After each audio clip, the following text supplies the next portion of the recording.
6 o'clock. Just turned. Welcome, everyone, to our August 22nd, 2022 board meeting. Hope everyone had a good summer. Hope everyone is enjoying the enthusiasm and slight trepidation of the beginning of a school year.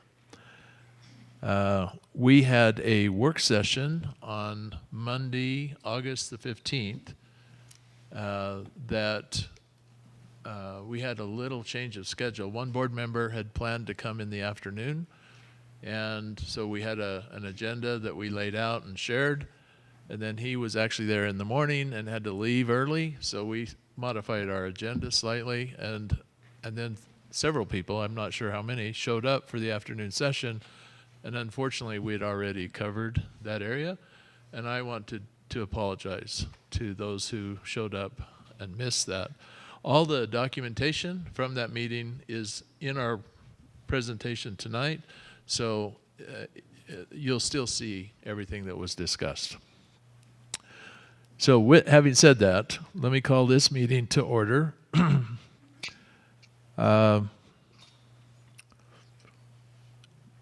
Ms. Wood, could you call our roll first? Mr. Clausen? Here. Ms. Phillips? Here. Mr. Schwartz? Here. Mr. Taylor? Here? Ms. Upchurch? Here. Thank you. If you'll follow me in the Pledge of Allegiance.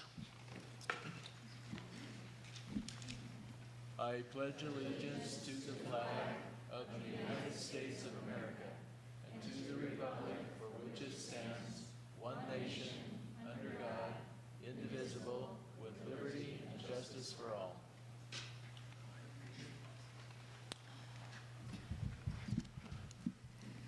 Thank you very much. I'd like to make a motion to approve the agenda as presented. Second. Any comments or questions? Hearing none, Ms. Wood? Mr. Clausen?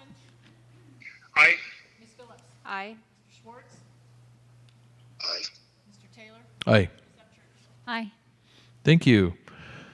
We'll move into B1, recognitions and comments. Our first is a staff recognition for Josh Belk, Dr. Summers, and Board Vice President Teresa Phillips will present Mr. Belk with a certificate of appreciation.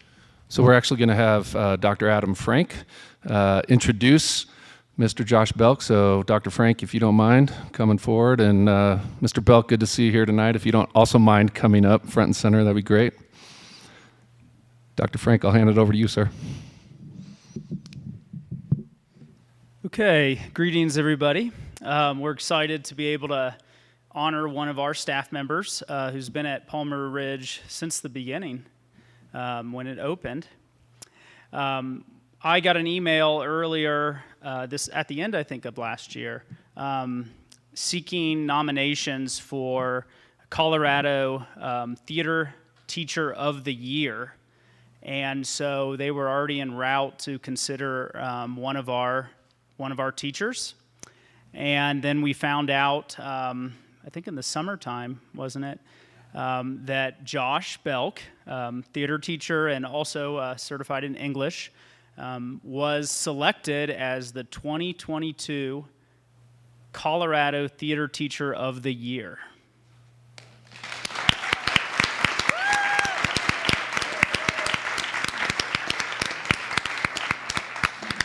And then he and the middle school educator of the year will have been invited to speak at a conference on September 16th in Denver. And a comment that we received in an official letter is that Mr. Belk is a recipient for the high level of respect he fosters in his community. One reference stated how he allows students to succeed and fail and teaches life lessons along the way. So I've asked Josh to just share something he's proud of with the PR theater program. I'm just lucky enough to have a job where I get to work with really cool kids every day. a student community who has chosen to represent themselves as a family, and I get to be along for the ride. And I guess when they make mistakes, I help them pick themselves up and find a new way to do it. So, I mean, that's really all I do. Just show up, drink some coffee, make sure the kids don't hurt each other. That's it. Thank you.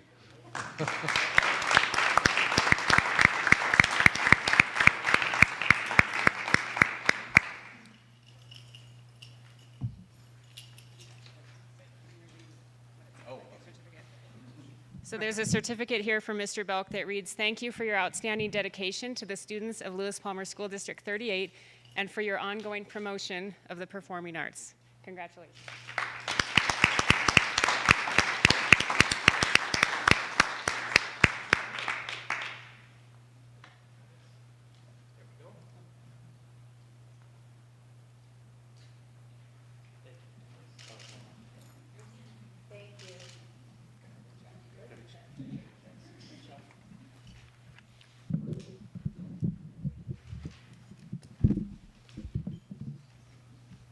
Thank you, Dr. Frank.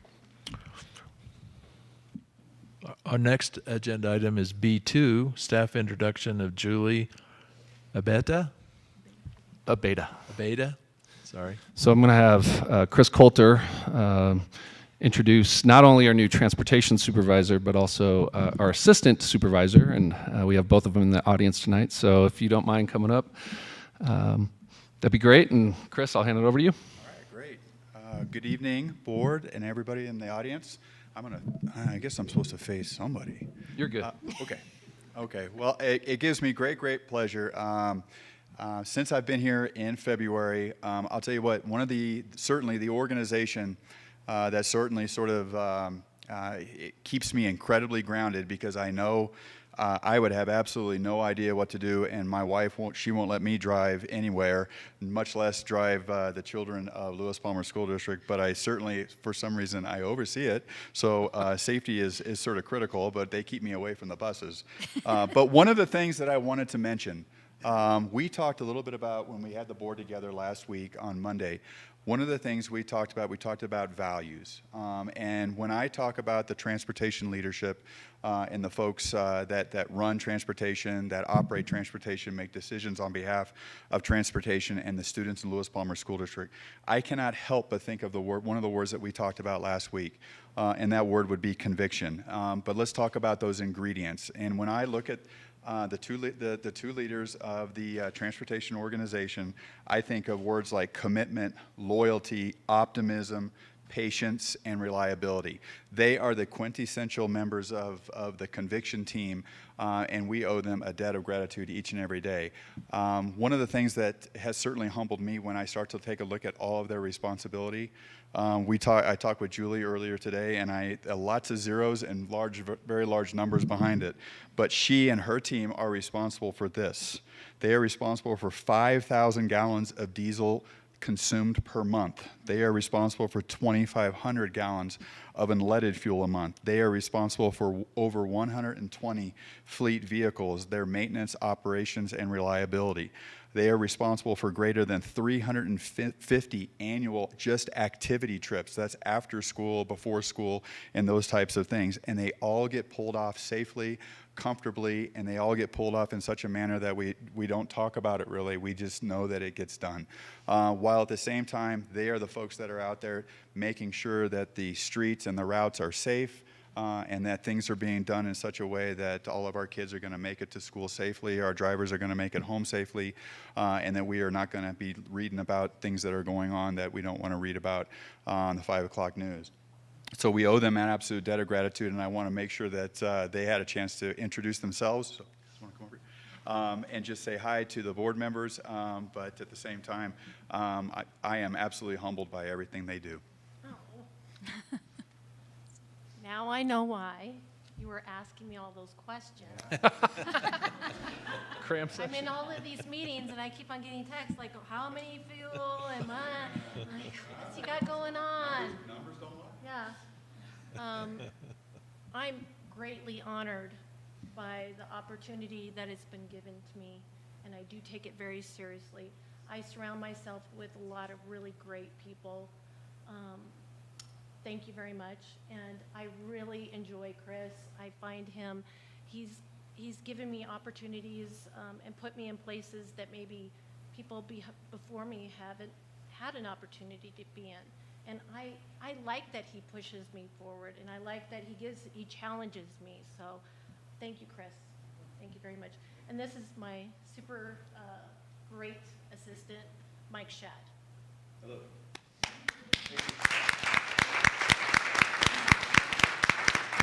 Mike, can you speak a little bit to your role? Since we're putting you on the spot right now, it's okay. You do a great job. So Thank you, sir. we're wanting to learn a little bit. Tell us what you do in your assistant supervisory capacity, please. As the assistant supervisor, I'm in charge of, in addition to supervisory duties with assistance of Julie, I am in charge of transportation's training program. So as of February of this year, we began training in a federal mandated program called entry-level driver's training. And so we've had to implement a formality of new training procedures, and I'm in charge of doing that. It's become a lot harder to become the bus driver. Correct. Well, we are very appreciative of not only your leadership and the way you show up every day, as Chris spoke to, the conviction and the commitment and all of those key pieces, but as the first week of school is well under our belt now, right? Everything is like completely smooth sailing, right? There's no questions, no issues that we're still working through, right? It's a battle every day. Well, but you guys do it with grace and you do it with dignity and a lot of respect, and you keep our kids safe and you get them to school and get them home in a very efficient way. And I think another way to think about it, just to bring this perspective into place, is that you all have the classroom on wheels. So not only are you making sure that our kids arrive and depart and get to where they're going, but you do that, and your drivers do that with also an air toward how we help our kids learn and how they're ready to go when they arrive at school. So we really appreciate that, and thank you again. Thank you, sir. Absolutely. Thank you very much. Thank you. Appreciate your time.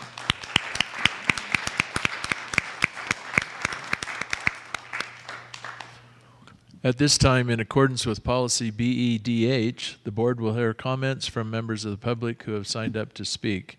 It is our goal as a board to continuously listen and improve. And we invite members of the community to speak publicly for a total of 30 minutes. Speakers will be allotted up to 3 minutes each, and time may be divided equally if more than 10 individuals wish to speak. Groups with a united concern may be asked to appoint a spokesman. The Board of Education does not expressly, individually respond to public comments. And to this point, comments expressed do not necessarily represent the position or opinion of the Board of Education or D38.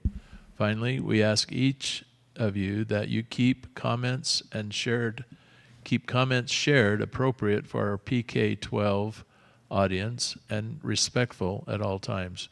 Should you have an issue with a staff member that you would like addressed, please consider sharing these criticisms and concerns with the superintendent, who is responsible for supervising all staff and involving the board as necessary.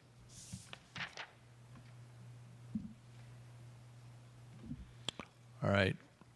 So the first person on our list is Stephanie Markle.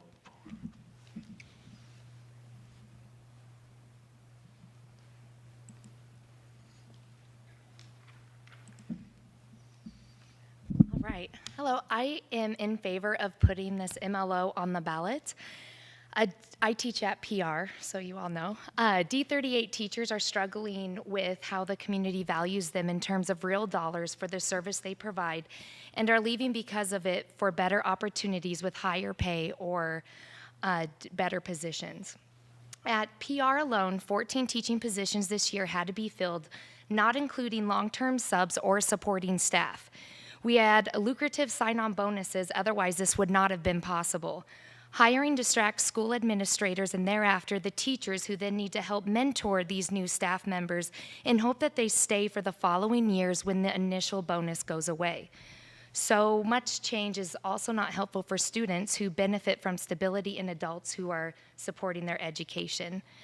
We teachers are thankful that we got a 6% raise, but comparatively, D38 is still behind. D20 received a 10% raise this year on top of their already higher pay charts. Higher pay is still needed for our support staff, such as paras and bus drivers, that are finding better opportunities elsewhere as the pay is more and the job is safe and less stressful. These people provide a service to the school and our students that cannot be overstated. They need this pay raise as much as we need them. For opposers, yes, I hear you. This is a nationwide problem. But teachers and administrators a decade ago were sounding the alarm of low pay, not enough qualified candidates applying for positions, etc., that we are now only beginning to feel. Teachers are retiring or leaving for better opportunities and trying to fill their positions with equally engaging teachers with the superb content knowledge with lower pay than those districts around us is a monumental task. My fear is that the criteria for teaching will be lowered to match the pay our community deems as acceptable to make schools more like babysitter centers versus the places of high academic excellence they were intended to be. Schools matter to all, regardless of age or children in attendance. I agree with Thomas Jefferson, who stated that without public education, our democracy would be in great peril. Only I would add a properly funded public education to this statement. Thank you. Thank you. Next on our list is Chris Thomas.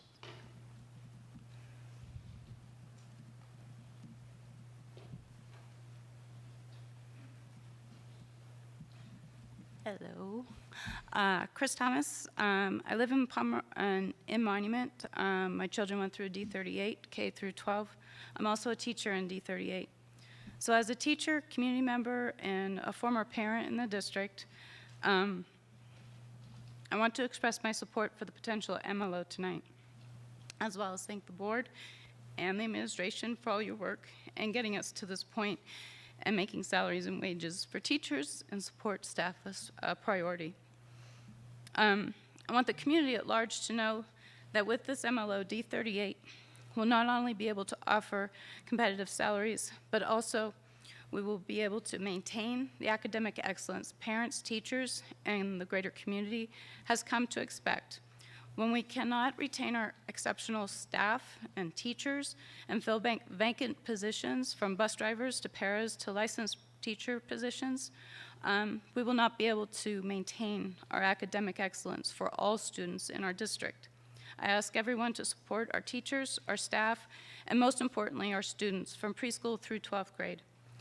Thank you again for keeping salaries of our teachers and wages of our support staff a priority in the district. Thanks. Thank you.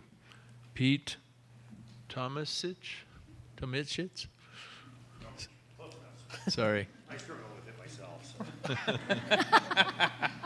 Hi, sir. My name is, and to the board, my name is Pete Tomich. I am not a teacher.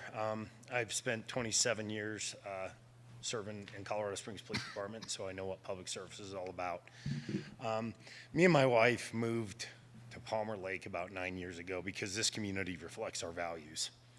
And I've recently come to understand that this board and this school district also mirror my values. And I would like to say thank you for all of you guys for the sacrifice. You guys are very unique in that. When I look at what challenges our school district has had over COVID and some of the nonsense with CRT, you guys have held strong. You've held to those values, and I am extremely appreciative of that. That being said, I'm incredibly fiscally conservative, and I understand what this tax initiative will do. However, I don't look at it as a sacrifice. I look at it as an investment in our community, an investment of keeping our community valued. Properties, businesses, they all benefit from an incredible educational system and schools that we have up here. Again, that's a credit to everyone in this room, if you're a teacher, staff, or support staff of that. You know, I have 2 children that are in elementary school, and I didn't know how hard the staff and the teachers' work until I started getting involved in it. I think we're blessed to have the kind of teachers that we have in District 38. I'm also have educated myself by going to a lot of these meetings, and I'm kind of dumbfounded that we're losing up to 20% of staff a year. And what I would like everyone to understand, that if they live in this community, that there is not only an economic cost to that, there is also the cost to the education. Sooner or later, that diminishes if this continues down the road. Like everything diminishes. You can't continue to bleed like that and expect the same results. So I believe that this mill levy or tax initiative would actually stop the bleeding and make us, get us on the road to being whole. Finally, I'm wholeheartedly in support of this, because when you look at how we've scored as a district, the quality of the education, it's not that we're asking to move forward and be rewarded. In my opinion, you guys have earned it. This isn't an entitlement. This district, the students, should be extremely honored to have the teachers and the staff. You guys have earned it up to this point, and then some. So whatever I can do to help get this passed, I'm all in.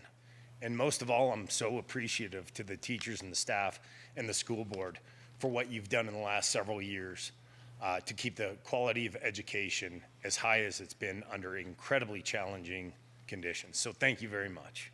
Thank you. Next on our list is Melissa Kavanaugh.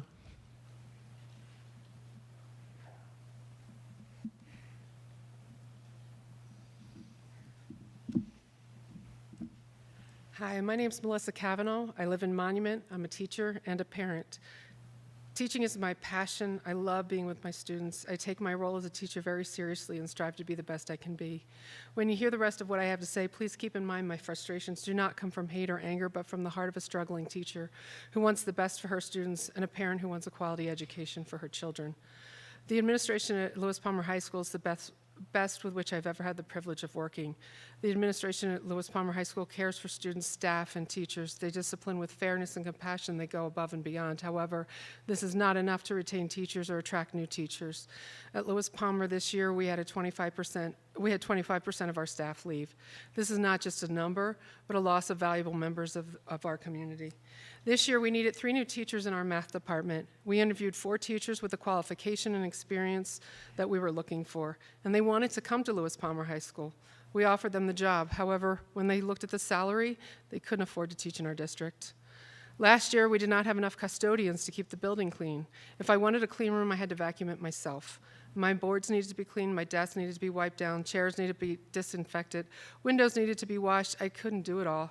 I walked up the stairs to my classroom, and food from the last week was still smashed into the rug. It looked terrible and made students, staff, and teachers feel like they did not deserve a clean school. This is because we can't keep custodians, as they can easily go to another district for higher pay. I teach many students who are neurodivergent and rely heavily on our special education department. We are lucky enough at Lewis Palmer High School to have enough paraprofessionals. Without them, I cannot often get through the teaching objectives. Currently, there are 10 paraprofessional jobs listed on the district website. The starting salary for a paraprofessional is $13.44 an hour. The students they work with make more money than that at McDonald's. In the years I have been a teacher at Lewis Palmer High School, I've lost 3 students to suicide. I work closely with many students who are suicidal, have attempted suicide, have spent time in mental health care facilities, are depressed, anxious, and more. This is just a small fraction of the increase of needs teachers are trying to meet. I do my best, as do many of our teachers, to meet the emotional needs of our students, but this takes a toll on us. We care for and love our students, and when they are not getting the support they need, we try to fill the gap, but we know we are not enough and cannot provide our students with all they need. This failure to meet the needs of our students is what is breaking us. We know it is not our fault, but we are the people in the trenches trying to give the support, the aid, the love. We're trying to fill the gap, but the gap keeps getting bigger. We continue to see more hurting kids with less and less support. Our teachers' hearts are broken.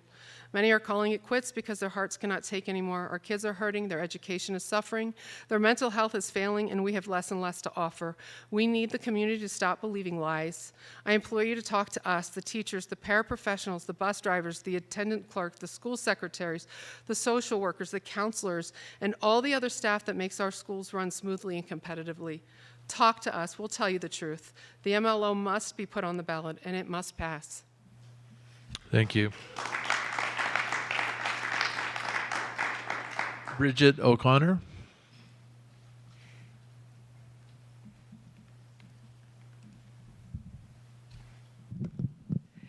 My name is Bridget O'Connor, and I'm the principal at Lewis Palmer High School.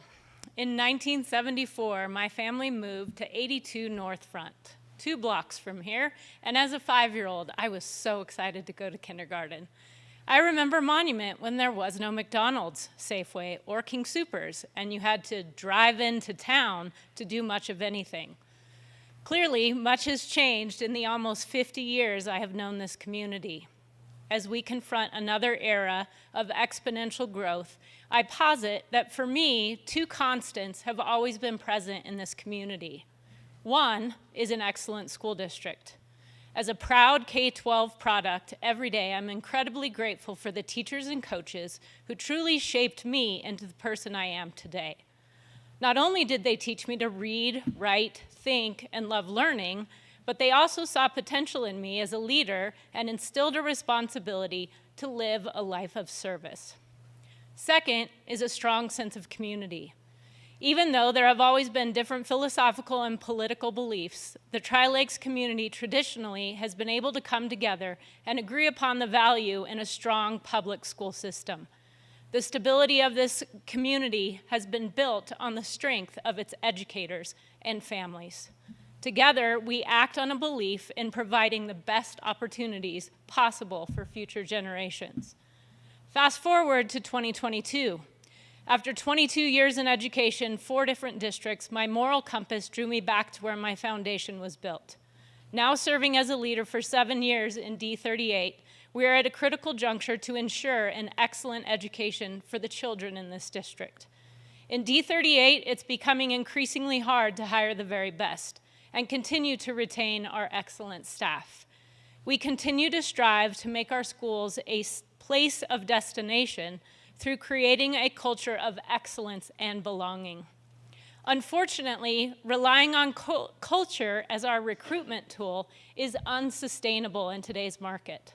As a principal, it's very difficult to talk about culture when a first-year teacher tells you they had to apply for food stamps due to our base salary, or a highly effective veteran teacher who has to sell her plasma and has a second job to feed her family.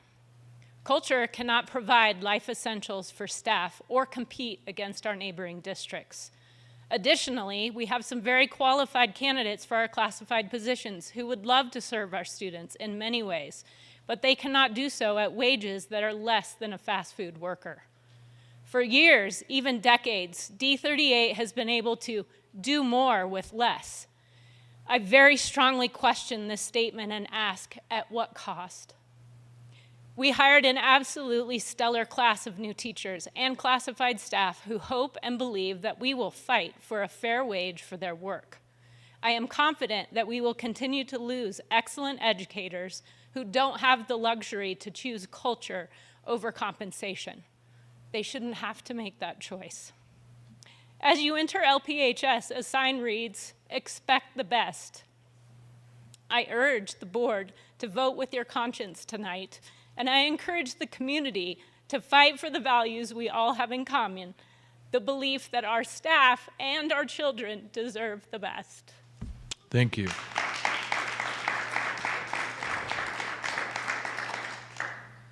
Next, we have Jackie Burhans.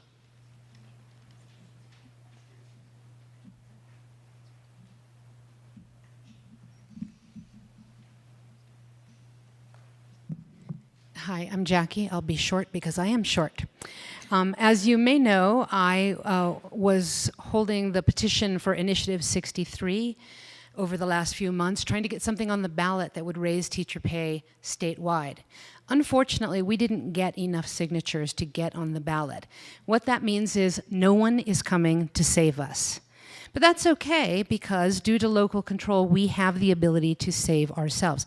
And many people expressed that they felt more comfortable if we raise wages for teachers here through an MLO, because we have better control of that money. We know it will come to our community and to whom it will go.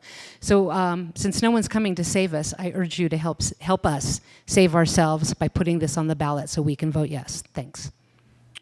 Thank you. Next, we have Sherry Parks.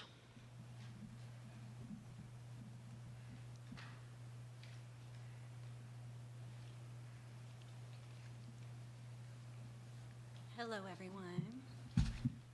My name's Sherry Parks. I've lived in this area since 2000. I've had 5 children.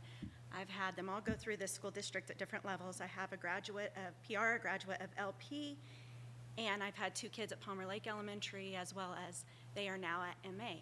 So I have quite a breadth of, of experience in this area. I had Mrs. O'Connor help get my kid through school, Mrs. Kavanaugh I don't know, I had a struggling student who probably would have been a lot, could have been a lost cause had it not been for those great teachers. Mrs. Armstrong has helped me with my son. I have had amazing support in this school district. I would like to say I'm an educator. I'm a supporter of public schools. I'm also a supporter of charter schools. I love our community dearly. I've loved our community since we initially were here, and there was very little here, and I support our community, and I support our school district. I support District 38 100%. I want to see District 38 be successful. I want to see our students be successful for the future of our community. I want to see our community continue to be successful.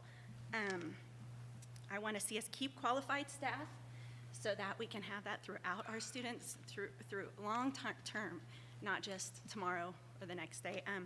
At this point, as everybody stated, we'd be happy to keep any staff. That's a bad place to be. And so I just want to say, I think not only is it necessary, but that I think it's also the right thing to do, that we support this MLO. So I know a lot of it also comes down to ballot language. I know speaking with people and talking with people, I know there's a lot of issues, but I'm confident that we can work together and make this happen. I know it will require sacrifice and trust on all sides, and I think we all can do it if we just come together. So, please. Thank you. And lastly, we have Steve Waldron.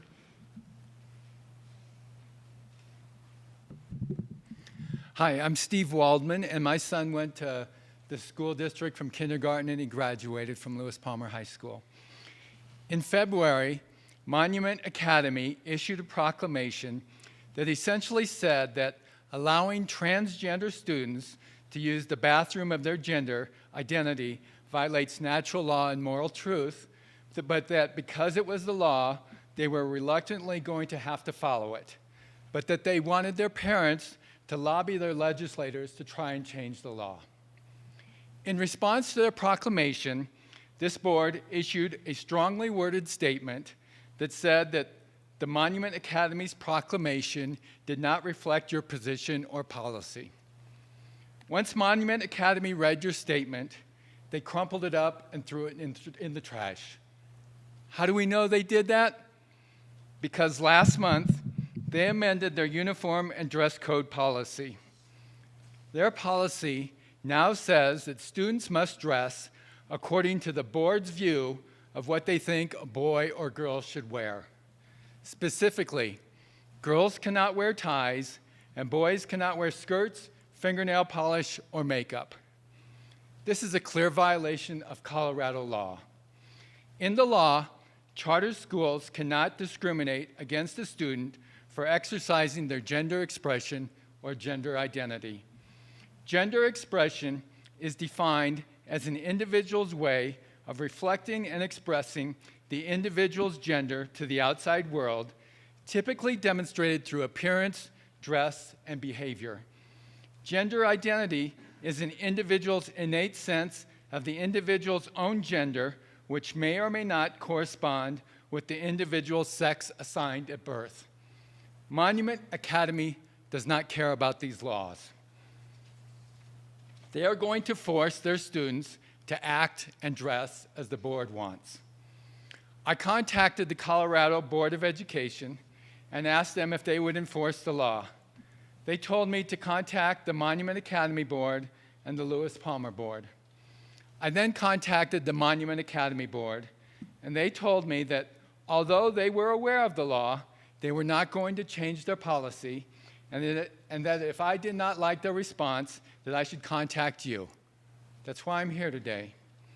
What Monument Academy is doing is bullying. I believe that you have a policy against bullying. Bullying is the use of coercion to obtain control over another person to cause mental harm to that person and is prohibited for any reason, including sexual orientation. If you simply issue another strongly worded letter in response to Monument Academy's clear violation of policy and Colorado law, then you are failing in your obligation as the ultimate authority in this district, because Monument Academy will simply ignore the letter and will continue to break the law. Their intentional violation of the law requires strong and forceful action on your part. Will you do that? Thank you.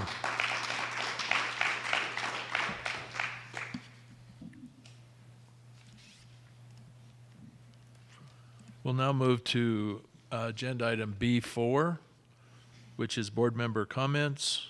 And if I could, I'd like to start with Ron, and then Matt, and then Teresa, and Tiffany. No comments this evening. Thanks, Mr. Taylor. Thank you, Ron.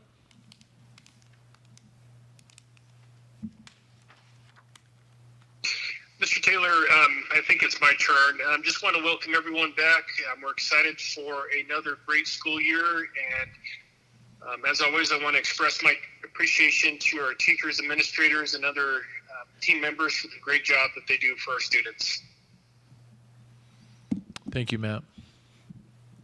I'll just dovetail on what Mr. Clausen was just saying as well. Gratitude for the first week of school, but along with that, I want to recognize that there's a lot that goes on over the summer with grounds and maintenance and readying our schools so that when our professionals and our students walk in, those buildings and those parking lots are ready and all the facilities are ready.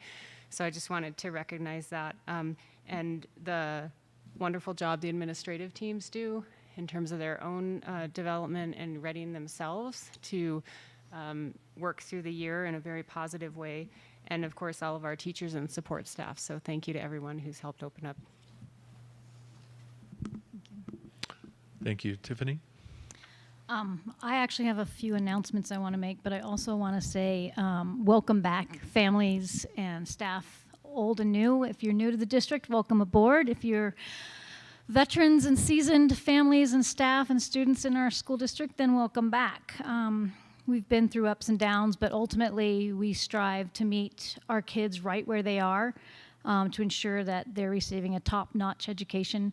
And I want to say thank you to everybody that spoke. Your words, we hear you. Thank you, teachers. And thank you, bus drivers, by the way, as well. It's our bus drivers that they're the first to see our kids when they get to school in the morning, on their way to school in the morning, and they're the last face that our kids see during their educational journey each day. So just welcome back and thank you.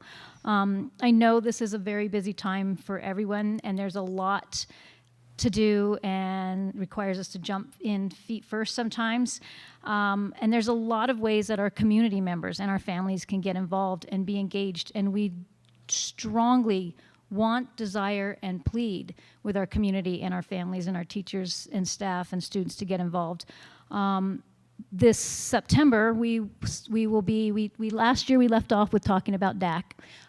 We worked on our UIPs, so we'll have to vote in September to present those. And that's one way to get involved. Speaking of our DAC, starting Thursday, August 25th, Anybody who's interested, the Colorado Department of Education will offer a series of monthly virtual networking meetings for members of the school accountability committees and the district accountability committees.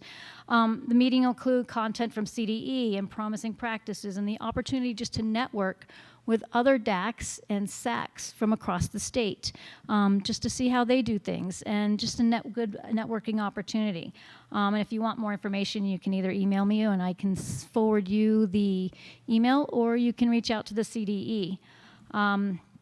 Also, there will be public comment accepted on the proposed changes to the rules that the Colorado READ Act that changed with this past 2022 legislative session. So as they're changing the assessment and advisory list for our READ Act, the Colorado Department, or the Colorado Board of Education is seeking input from stakeholders. So you can email them at state.board@state.co.us. And then I also wanted to draw attention to something that I think is very important. I attended a meeting virtually last week on the dangers and harm of fentanyl in our schools and in our community, and it was hosted by elected officials. It was hosted by law enforcement and chiefs of law enforcement, including our very own here in Tri-Lakes area. Dr. Summers was there. Several other board members from across the region were there. This is a real threat to our kids. And it was eye-opening, and we can't afford to wait. And I appreciate that Dr. Summers was there in person, and I appreciate his interest in, thank you for your interest in figuring this out. And just as a demonstration, if you have one packet of sugar, just a packet of sugar that you put in your coffee, that's 1 gram. There's enough, if that is an amount, if you had pure fentanyl, that would be enough to kill 500 of our students, just one packet. And it's coming to our students in the form of candy, in pill form, and our kids can't afford to make mistakes. So I'm hopeful that maybe we can bring an education forum. There's been, the officials offered any school district that wants to host information sessions, so I hope we take advantage of that. And I didn't mean to be a Debbie Downer, but it was something that it is concerning to me as a parent and as a community member, and as a Board of Education director. And then last but not least, I want to offer to my fellow board members that our Casby Fall Regional Meeting, which we are in Region 6, is coming up, and it's at August 25th, and it will be in D49, so it's very close, from 4:30 to 7:30, and anybody is welcome to attend. And that's all I have for now. Thank you, Tiffany. And thank you to all the board members for their comments. I echo what I heard. I just have one thought that I wanted to share tonight, and it does relate to the MLO. And you know, the district admin has put a lot of work together. You're going to see in presentations here tonight. And what's of interest to me is this: we're not. I have a hard time in my own mind saying, "Good job." You're asking for a wage rate that is equal to the average. It's not like we're asking to have the top wage rate in the area. We're asking for the average. So to me, I'm excited and deflated at the same time.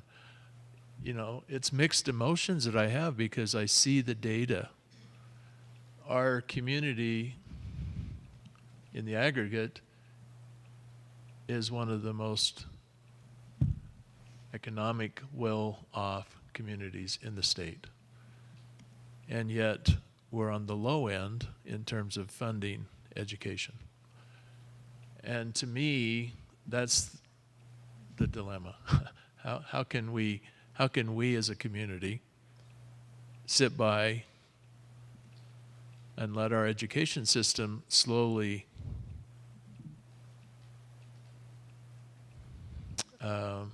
suffer? I don't know what other word to use. I mean, when I hear that the starting salary of a paraprofessional is the same as McDonald's or less, that's not very heartening. And 20% turnover, you know, is too high. it's probably normal to have a 10 to 12%. I don't know what the average should be. You know, there's attrition's okay, but this isn't attrition. And when you see the data tonight, I ask you, online and here, to look at the data and to understand it, and then ask questions. If there's anything in the data that you do not understand, please ask questions. We want everyone to understand the current state. And then based on the current state and what we would like as a public education system in our community, you know, we're asking to adjust compensation so that it's at least meets the average. And the average is 10 other school districts that are within the area here. So it's not like we're asking to be the top ranked. We're just asking to bring us up to par. And I, 4 or 5 months ago, would not have supported this. But due to the work that the administration's done to lay out the facts, and the picture now is clear. And I hope that when you see it tonight, that you'll see what I see, because I'm 100% supportive of this. Even I know we vote later, but I'm 100% supportive because it's not only the right thing to do, it's past time to have done this. So with that, Dr. Summers, I'll turn it over to you. Thank you all. So I'm going to try to breeze through this update because we have quite a few items in front of us, but I do want to take an opportunity first and foremost to celebrate the beginning of our back to school season. So we have had 6,480 of our K through 12 students that have been with us since last Tuesday, and we're now heading into week 2 and working on hitting that stride. So I just want to lift up how encouraging, how exciting the beginning of a school year always brings just great joy and a little bit of stress along the way. But we're excited about how we continue to round out into this upcoming new year. I think this was mentioned in some of the board comment, but we do want to lift up at least a few folks that may not always be seen, but their work certainly is not unnoticed. And I wanted to start by really lifting up our grounds and maintenance team under the direction of Chris Coulter, supervised by Ricky Vestal and Leo Poirier. So a number of summer projects, and these were just a few that rose to the top of our list. As you know, we did extensive Phase 2 work in Palmer Ridge High School's geothermal project. Happy to say that that work is complete, and in the nick of time we were able to welcome our students back to a building that is cooling appropriately and will soon be heating our classrooms in a very effective manner. Also a lot of work that went into Kilmer Elementary's new traffic flow redesign, so that was no small feat. And then if you haven't been to Lewis Palmer High School recently, I would encourage you to take note of just the facelift. So they have not only a revamped parking lot, which is always a nice thing, but they have a new marquee, and we've done some additional upgrades around that building that were long overdue. So again, just a few mentions and a lot of appreciation for the work of our grounds and maintenance folks. Similarly, as we work through the entire summer, those of us that continue to work through the summer, we have a number of student registrations that would not be possible without Jim Taylor's guiding hand, as well as another sort of behind the scenes shout out to our IT department. So a lot of upgrading that was done over the course of the summer months, including our wireless access points, other infrastructure.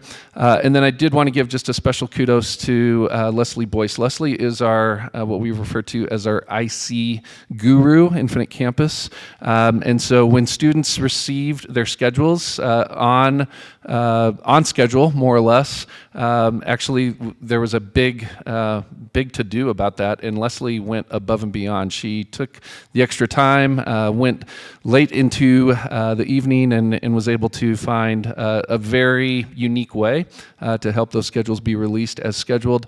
but she does a number of things, and I think just her overall presence is just a joy for us to be able to appreciate and show gratitude for.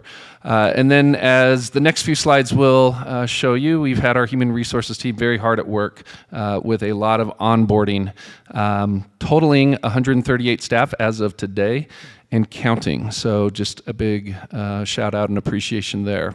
So these are the current numbers that you'll see. Total new teacher hires is currently at 86. And we've had a fantastic new teacher orientation and just, I think as Ms. O'Connor mentioned earlier, just fantastic energy, really committed educators that want to be here and are doing already a phenomenal job as you get to see how they're relating to our kids. That said, we still do have 10 licensed positions that remain unfilled.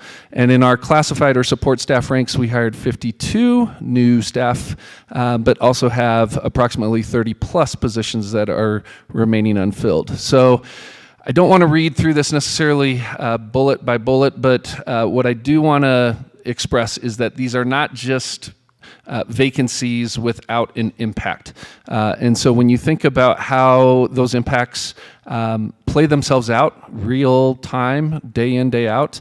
For example, currently at Lewis Palmer Middle School, we have 1 English and 2 math openings and 1 English opening at Lewis Palmer High School. So what you'll see in those situations when we're not able to fill a position is, number one, we have to create overages, meaning we increase class sizes in other sections.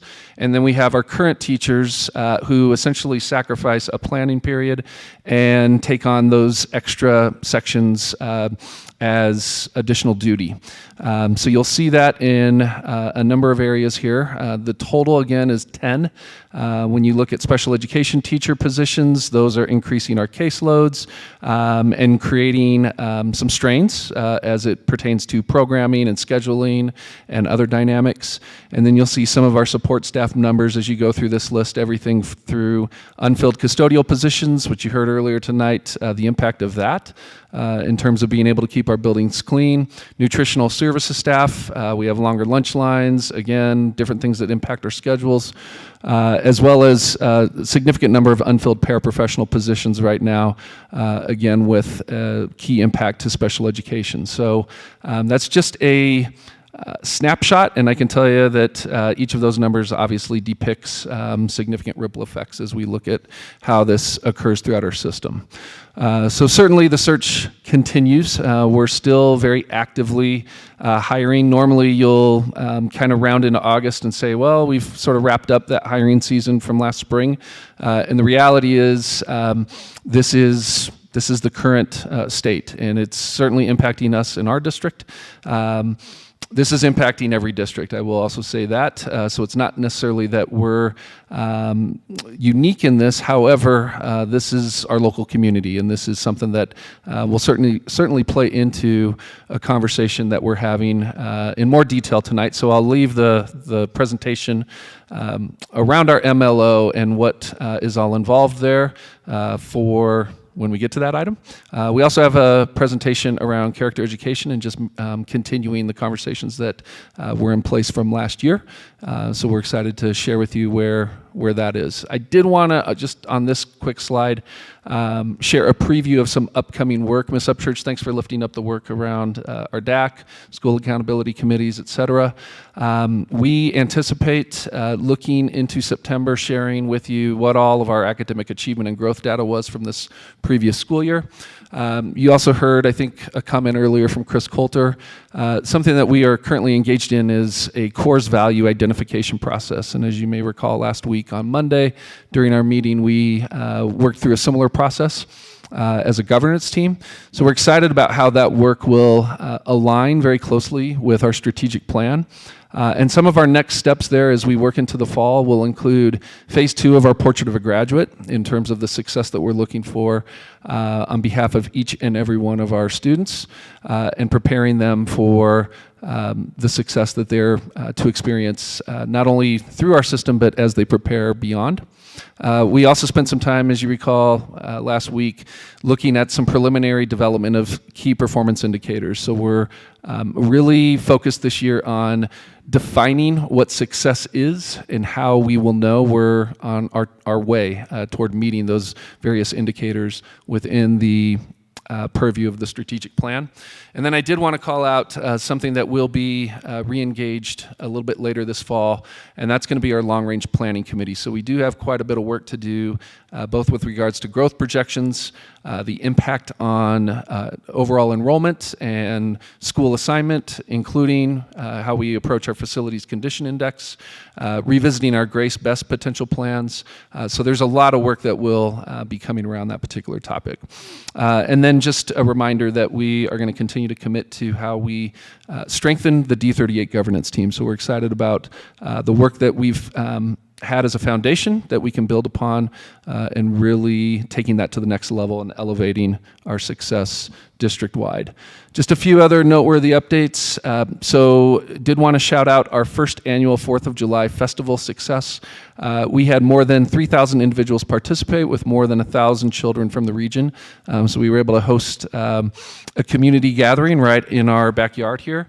And we appreciate all the work that was put into that from our volunteers, as well as the partnership with our local Kiwanis group, being able to walk in our parade, them being able to recognize and honor educators throughout the D38 and extended community. So that was just a lot of fun, and thank you also to our board. I think Mr. Taylor, you did a really nice job with some of that face painting and other activities. We are welcoming an author to visit Lewis Palmer Middle School, so they have a whole school reads that they are launching this year. And this is around Finding Gobi. So Finding Gobi is a national bestseller, and the author Dion Leonard will be visiting. So we look forward to sharing more of what all that's about. And I know our 7th and 8th graders, as well as our staff and the community, are really excited about this rallying point to start the year. And then lastly, I just wanted to remind and also invite our board to our all-staff welcome back event. And I'm sorry I don't put the date specifically on the slide. It's Friday, September 2nd. So we will be launching a welcome address. This will be, I think, the first time that we've gathered since before COVID as an entire district. And we're really fortunate to be able to welcome Dr. Tina Bogren, who is a renowned speaker and author on educator wellness, an extremely important topic as we begin to launch this year. So we look forward to that and all sorts of other great things. And I think that concludes the update for this evening. Yeah, any questions from the board, Ron or Matt? I don't have any, Mr. Taylor. Thank you. No, thank you, Chris. Where's the location on the? We'll be at Palmer Ridge High School. Okay. And we'll make sure to resend that invite. Excellent. Thank you. Thanks. So that concludes our section B. Let's move to section C, C1, which is a sculpture park proposal. I think Sky Hall is here, and Dr. Summers, are you going? Yeah, I'm good. First of all, just welcome Mr. Hall to our meeting. And we had a great chat just a little while ago, and I'm going to let you do the majority of the presentation here as you tell us a little bit more of the why, the what, and ideally the how here in terms of a naming of our sculpture park. So I think, Vicki, we're good with the presentation? Yeah. And Mr. Hall, you can stand or you can sit, whatever you're most comfortable doing. Fine right here. Okay. My little audio-visual thing. And excellent. So basically, my name is Sky Hall. I'm president of Tri-Lakes Views and Art Sites, and we are the organization that puts the art in town. And if you walk through the park out here, you'll notice that there's pieces of art on a number of pedestals. And basically, the first slide up here is just an introduction to some of the people that put this together. Myself, Catherine Green, former town manager of Monument and Palmer Lake. Tommy Plank, who's a local business owner, owns Covered Treasures. Betty Konarski is our founder, and she's an educator, and she is former mayor of Monument. And Madeline Vandenhoek from the town of Monument. These are key people involved with putting this organization together, and so basically, those of you who don't know what Art Sites is, or Tri-Lakes Views, we are a 501c3 nonprofit arts volunteer organization. We've been promoting public art in northern El Paso County since 2004. And again, our founder is Dr. Betty Konarski. The next slide here is our first piece of public art, which you may have all noticed on the side of the water building on Beacon Light and 2nd Street, is the ice harvest, and that commemorated a actual ice harvest that used to take place on Monument Lake. And it was from 1902 to 1930, and then weather prevented it from happening after that, so they basically shut it down. But that was our first piece of public art. And it's been a real centerpiece of our organization for quite some time. The next slide here is basically a before and after. In 2011, thanks to District 38 and Town of Monument and a number of other volunteers, we were able to create the sculpture park that is out in front of the building here. You can see the difference in what was there and what is there now, and we believe that it helped to change the face of our community. In 2012 was the first Art Sites project that was in the new park. It's when we did the pedestals, and it expanded our reach throughout the Tri-Lakes, and it's been quite a success. We've done it every year now since 2003. The next slide, these are the 5 new pieces that are in the park outside, and I invite anyone who hasn't had a chance to go out and around and look at them. They're really quite nice. We've gotten wonderful responses from artists around the country. We've had artists as far away as Washington, D.C. come here, and but this particular grouping is quite nice. We have some local artists as well as artists from Denver and from the surrounding area. And so the point of this presentation and my being here is that we are making a proposal to the board to dedicate the park as Dr. Betty Konarski Sculpture Park. She is our founder. She's a former mayor. She's a PhD in education. She has been a community leader in our area for many, many years, and we would love to present and dedicate the park to Dr. Betty Konarski. So we're asking for your approval. Thank you. Anybody have any questions or anything? How often are you adding new art now? Every year. Every year? Yes. There's a new piece? Yes. We do have a number of pieces that are permanent, part of our permanent collection that have been donated to us from various artists. But the majority of the artwork rotates every year. We have art here in the park here. We have 2 pieces at the Town of Monument. We have 3 pieces in the Trailhead Park. That's between 3rd and 2nd Street. We're installing a piece actually day after tomorrow in the new, I can't remember what they call it now. It's the new park that is between the Presbyterian Church and Beacon Light.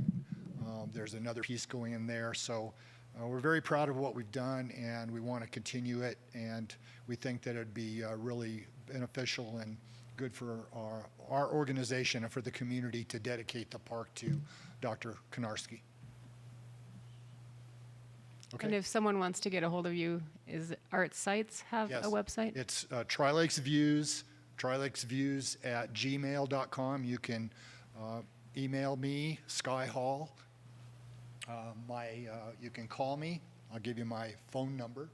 My phone number is 719-491-3638. And you can call me, and I'd be happy to answer any other questions you might have. Thank you so much. Thanks very much. I appreciate it. I just have a comment. Yeah. Thank you for sharing this information also. As a newer resident since 2009, I've often driven through and wondered, where did this come from?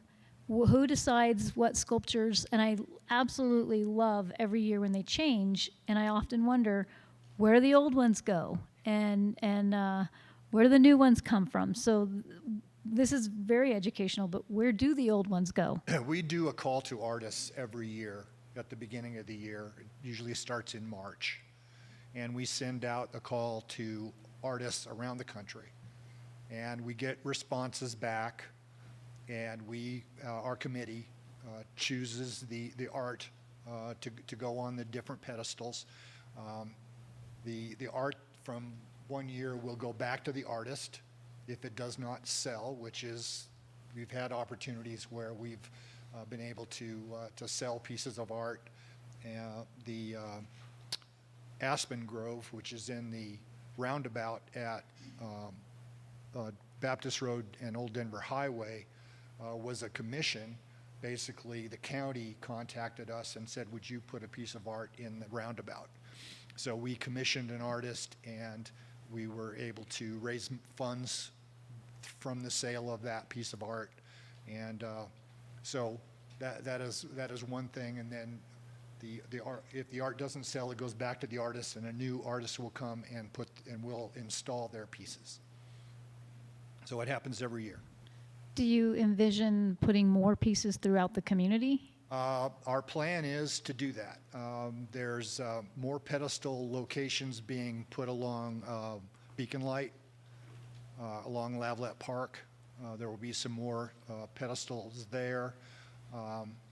But we're always looking to expand other communities around the area. Loveland is probably the premier.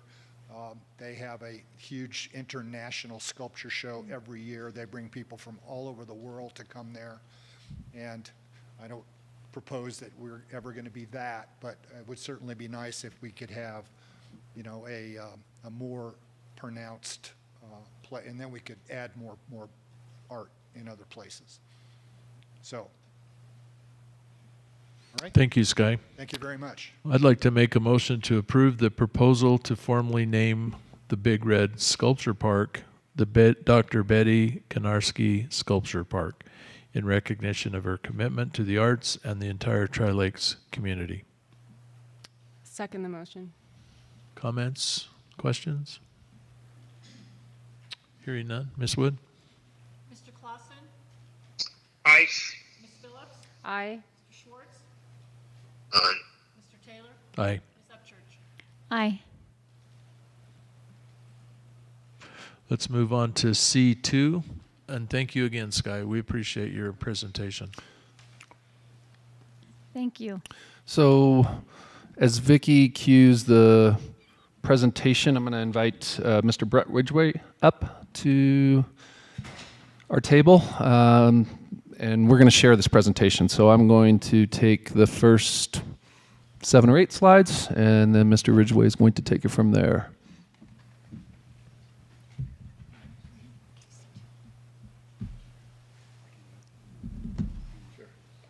So, as I was just kindly reminded, while Brett has had the opportunity to be introduced to our board and has had all of, is it like 4 weeks? It's a month, yeah. It's an official month. It's a privilege, really, to introduce Brett to the rest of our community. So Brett is our new Chief Business Officer, which is essentially our CFO and other responsibilities.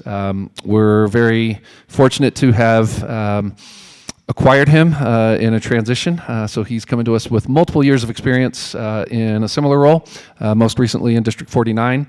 And if you haven't had a chance already to see a little bit about Brett on our website, there's quite a story, and we're just really excited to welcome you aboard. So I don't think I'll put you on the spot right this second, because you'll be on the spot in just a moment. Okay. But thank you, Brett. We're excited for you to be here. Although if you want to say anything, just an initial introduction, please feel free. Let's go ahead and roll on, and I'll introduce as we get into my part of the. All right, let's roll on. Very good. Vicki, do you have the? Oh, he has the clicker. All right, Brett, I might have you drive for the time being here. So here's what we're going to do. We're going to start with our why, which will include a market study recap, as well as just a little bit of information and conversation with some of our families. Brett's going to take it from exploring fiscal constraints to the actual proposed override. We'll have time at the end to discuss any anticipated concerns, as well as other questions you may have. So with that, the why. So there's a whole lot I could say to this slide. I'm going to, for brevity's sake, just try to really hover on some key points, and I think you'll hear many of the same points reiterated from some of what was shared earlier this evening. Education is a core value of our community, and all of our students deserve the best education possible and deserve the opportunity to be competitive in the field of their choice.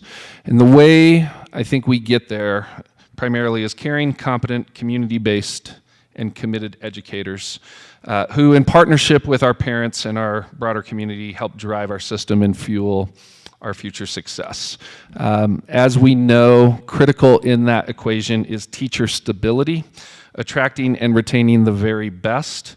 And we believe that a competitive workforce is ultimately going to help contribute and continue to lead toward the best possible learning environment and experience for all of our kiddos. As we know, and there'll be more information that supports this, the D38 funding model, in large part a function of a state model that has severe limitations, has put us in a challenging position, especially compared to our area peers. And we just think it's important to note that for the better part of over a decade, D38 has consistently performed in the 85th to 93rd percentile academically, meaning that we are consistently a high-performing and district that's accredited with distinction. And yet, the fact is that our compensation is in the bottom third compared to our peers. And we really are addressing this from a position of what we need to do locally. But there's a few headlines here that we think can expand on this dynamic. So Brett, please, next slide. So you'll see this. In fact, I think there was even just 2 articles in the last few days that continue to not only highlight the largest pay disparity in the country when it comes to how Colorado teachers rank based on how teachers are paid compared to other college-educated non-teachers. And as you can see in that 9 News article, Colorado is 50 out of 50 states in that comparison. We also recognize that Colorado teachers earn 36% less than other workers, so that's that fact just broadened a little bit more. What we do want to emphasize in this, if you actually get into this article to the meat of it, the starting teacher wage in District 38 would essentially qualify only 3%, or excuse me, would qualify our teachers to be able to be eligible for housing that is in 3% of the total available in the market. Essentially, it's just a really difficult place to live in a community where the home values make it really hard for folks that are not making a high wage. And this next slide, again, just reiterates what we continue to see in terms of Colorado teacher pay.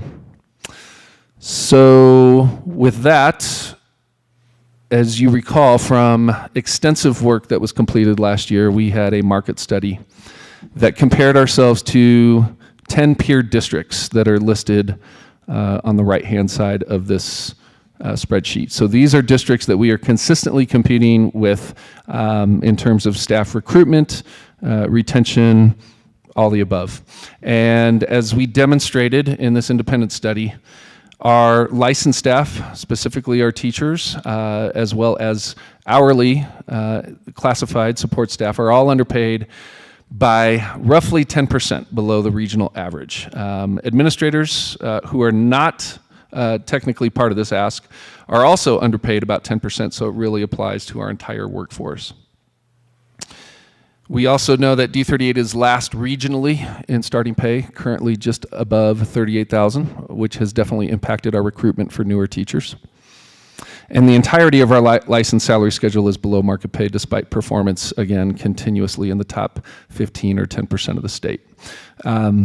The 6% pay increase, so we definitely are hearing at times questions about how does that factor in, and the reality is it does not close this gap because all districts received a similar increase in per pupil revenue, and for the most part, distributed pay increases commensurate with that increase, relatively the same rate, or in some cases even greater. I think that was another point that was already mentioned tonight. So how is this impacting us from a turnover perspective? So this is a new chart that we have done some extensive study around, and you'll see this data. You can, in the link on the lower right-hand side, go to CDE and essentially find the same exact data. We just plotted it out here longitudinally for you. So here's our historical turnover rate from starting in 2000-2001 to this most recent last school year, 21-22. Our data is still in process in how all of this pertains to our current turnover rate going into this upcoming year. But 21-22 turnover at right around 26% is the second highest in recorded district history, right under the large turnover during the Great Recession in 2008-09. And you can see that, yes, we've basically hovered right around 20% with some fluctuation here or there.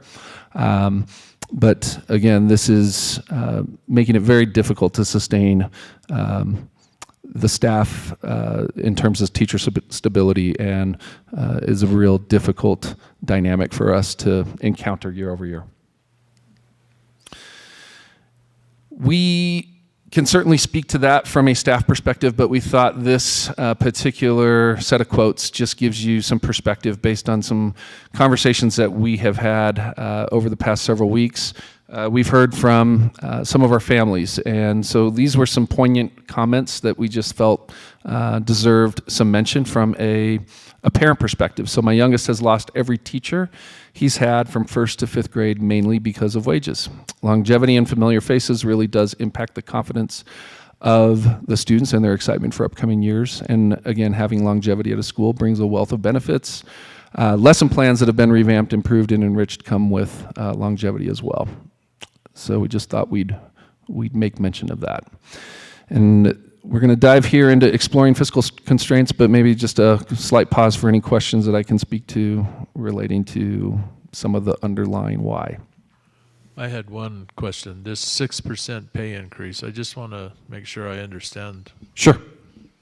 As I recall, at the beginning of the pandemic, we actually froze the pay increases for that first year. That's correct. And that when this came into play, it was to restore what we had previously frozen. So this wasn't an over and above pay increase. This was just a restoration to the normal steps that everyone was on. Is that correct? So actually, we were able to accomplish 2 steps last year. One was the recovery step, and that was a middle of the year adjustment that was made in an effort to restore what was lost in that 2021 school year. So the 6% was on top of that. However, that was the first time that we were able to take as bold of a move as the 6%. It was only totaling approximately 2% prior to that, which was not much. So there was incremental increase over Yes. above the normal steps. That's correct. Okay, thank you.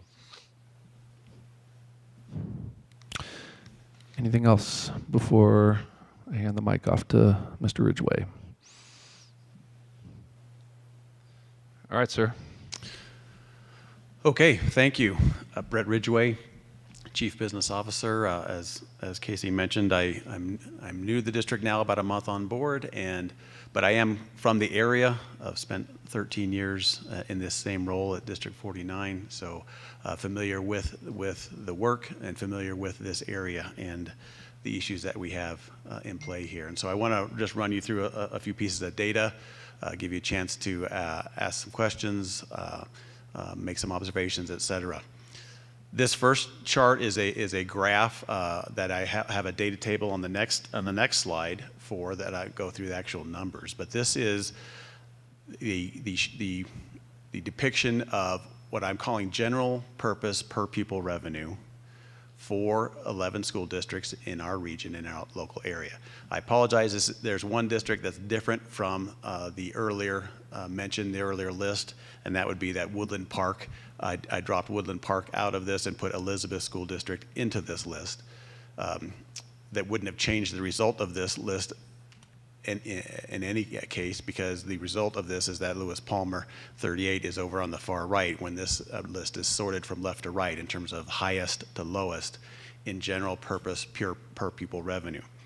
And I'm using that terminology intentionally because it's a little different than what you would see published, but it's more informative to what the actual experience of school districts are in terms of how they are setting compensation. You're using general purpose per pupil revenue, which includes general fund revenue from the School Finance Act. It also includes mill levy overrides, and includes another thing there that's called impact aid, which affects a couple of our districts in our area. And that is a federal program, but it is meant to offset the loss of taxing ability and taxable revenue that would come into to school districts. So you can see that it particularly affects Fountain, Fort Carson, for the presence of Fort Carson in their district. And there's a little sliver there on Academy as well in D20 for the Air Force Academy. But what you can see across these 11 school districts is a regional average on general purpose per pupil revenue of $10,565 per student. And that's the line that's going across horizontally across the graph. And you can see there that the left 4 districts are above the line, and the right 7 districts are below the line, each getting lower and lower until we get to D38. Over on the far right. Brett, may I ask a question? First of all, welcome to the district. We're happy you're here. We think you made an excellent choice, and time will show, right? Yes. Thank you. The question I have on this slide is, what time frame are we looking at here? Yeah, I apologize. I did not label that that well, and actually, I have to, if I can go to this data table because to answer that question. Because there is a little bit of a conglomeration here. What I have in the first column here of data is this SFA, or School Finance Act, per pupil revenue. This is the budgeted revenue for 22-23 for this current year that we're in. The other 2 data columns, the MLO PPR and the half of impact aid PPR, are 21-22 data. So I am putting a couple of different years together, but to try to give us the best, most complete picture that I have as of today, because those other 2 items won't have good information on that until later in the school year. And so this one isn't labeled either in that regard. So I will make those improvements so that people have that clarity. This data table, again, is the same information that we used to compile the graph, but it just shows the pieces, and it shows the rank kind of as of the School Finance Act, which a lot of people will start there and think it kind of ends there, but the conversation does not end there. You need to consider these other 2 components of mill levy overrides and impact aid and what they do, because you can see on this list of 11 school districts, the D38 rank starts at 8. Again, not great. But not at the bottom either. It's when gaps, the gap is created, the distance is extended when we consider mill levy override per pupil revenue and impact aid as a second item, again, mainly just for Fountain, Fort Carson. But you can see down that column of mill levy override per pupil revenue, the kind of numbers that some school districts are able to generate versus what we have been generating, what we do generate here in D38, that's $620. Sorry, there's another question. Sure. And this question has been asked since I've served on the board for the last 6 years. Everybody always asks this question. And somebody gave an answer that was a formula that kind of spread across 2 sheets of paper and then tried to explain each of the parts of the formula. So why is the Finance Act PPR so varied? I see Manitou Springs at 96.77 per student per year. We're at 9,050. The low is at 9,026. Why do they vary? What causes that? It's a good question, and to best answer that, I'm going to go ahead a couple slides, and then I'll circle back here. But the state funding formula is designed to take certain demographic measurements into account and provides additional funds for high representation of those demographics. That can be the size of the school district. You know, we have 178 school districts in the state. 130 of them have less than 1,000 students. And so there's a size factor adjustment, which is a big difference, and that's what you'll see a little bit there in Manitou Springs, for instance. They're smaller districts, so they get a size factor adjustment. There's also things like representations of poverty, English language learners, declining enrollment is a big thing as it affects District 11 in particular. You know, that's a district that topped out in around 35,000 students 20, 30 years ago, and now they're well under 30 and getting close to 25,000 students. So declining enrollment averaging is a topic that's in there too. So all of these adjustments that come into the School Finance Act, it's not that they work against us, we just don't qualify for them because we don't fit any of those demographic types that they are seeking to bring additional funding to. So is it, when I make a statement that says essentially we're in a high economic community, a well-to-do community, that impacts where our state finance PPR is? Yes, That's it does. a fair statement? Yes, because in the School Finance Act, the highest adjustment, the largest adjustment is for presence of poverty. And so while we have near single-digit percentages of poverty, there are districts that have near 100% measures of poverty. And so that creates a much different result in the funding formula. And this is controlled at the state level. This is all controlled by the state legislature and such. So this is not something that we have the ability to impact here directly and locally. Thank you. That helps me. Just for my own personal clarity, can you remind me why you've only included half of the impact aid? Yeah, so federal impact aid, again, is a program that is designed to compensate districts around the country for the presence of federally owned property in their boundary. And that means that property will not be generating any tax revenue for them. So it's a placeholder for that. The reason that I only include half of that number is because the idea, the concept is basically that school districts do both build buildings and they also support operations. So the assumption, the general simplistic assumption is half of that amount would come to the form for the purpose of supporting their fiscal or their capital needs in buildings, and half of it would come for their operational needs. Thank you. Sure. Down here in the lower right, you see the takeaway box, which is, again, the total, the ranked total, where D38 ends up in the 11th place there. Again, this has Elizabeth in the list instead of Woodland Park. Woodland Park, if you traded them out, Woodland Park would actually go a little bit higher than where Elizabeth sits because they're a little bit smaller. But 10,565 is the weighted average for that final column. And D38 then sits about $893, just a shade below $900 per pupil, less than the average. So to your point earlier about we really would like to just get up to average into the middle of this chart, and that would make a marked difference in the revenue resources we have available to put towards compensation. Questions on this or the prior slide before I move on? Before we leave this, just again, it's for clarity. The 10,565, that is the weighted average of these 10 or 11 school districts, correct? Correct. And our aim, I'm sure you're going to cover this, is to get to that level of funding. Is that right? To get into the middle, yes. Into the middle. Get into the middle. Okay.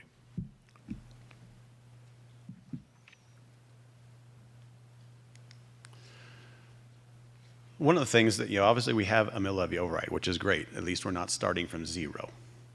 The mill levy override that we have is defined as a fixed dollar override.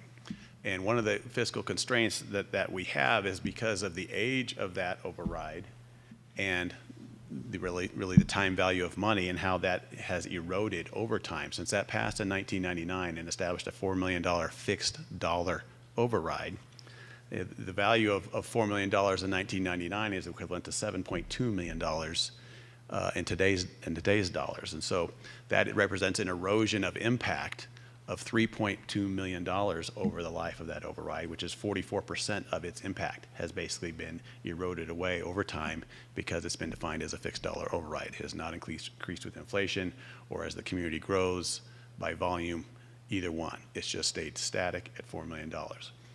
And that is a mathematical reality on things that are constraining us here.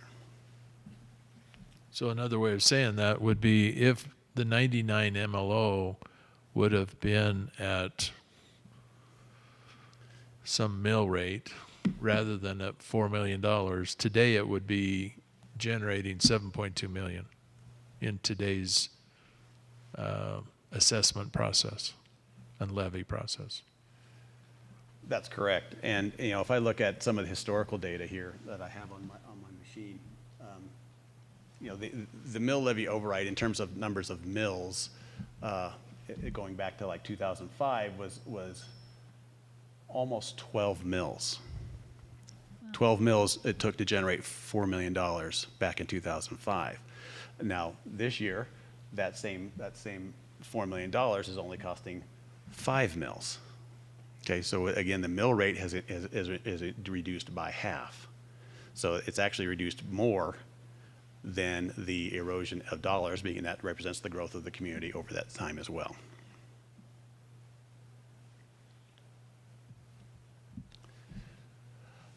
And just for data and information, do we know what the mill was on the 99 MLO at 4 million? Do we not at inception? I don't have that data yet. I have some information requests into the county assessor's office, and I don't have that number yet. So that's why I refer to the 2005. That's kind of the oldest piece of data I've been able to get to so far. And when we get that, if we can be sure to post it on Board Docs so it's available to everyone. Absolutely. Mm-hmm.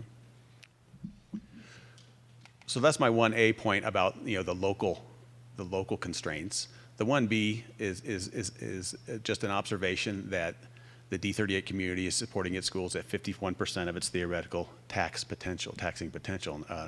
And this, again, is something that has eroded over time because both the mill levy override current is fixed at $4 million, of course, and so that means that item has gone down. The bond redemption fund has also decreased over time. And this is during a time when many of our area school districts have seen increases, and that's how the gap has gotten to the size that it is now. So you'll see that 51% of its theoretical potential. I recalculated that number today. It's actually 52% of its theoretical potential. But many of our area districts are operating in this area of 58 to 73%. And so again, it's just another example of the gap that's created between ourselves and our competitors. And as the chief business officer, that's how I do look at these area districts. They're our competition. And in business, we want to try and figure out a way to compete well, compete effectively. I flipped to this slide earlier to talk about the state funding formula.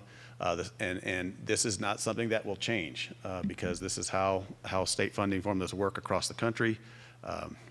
There are demographic measures that are believed and desired to be funded with additional resources, and we simply do not possess those demographics. And that puts the opportunity, the impetus squarely on the local community.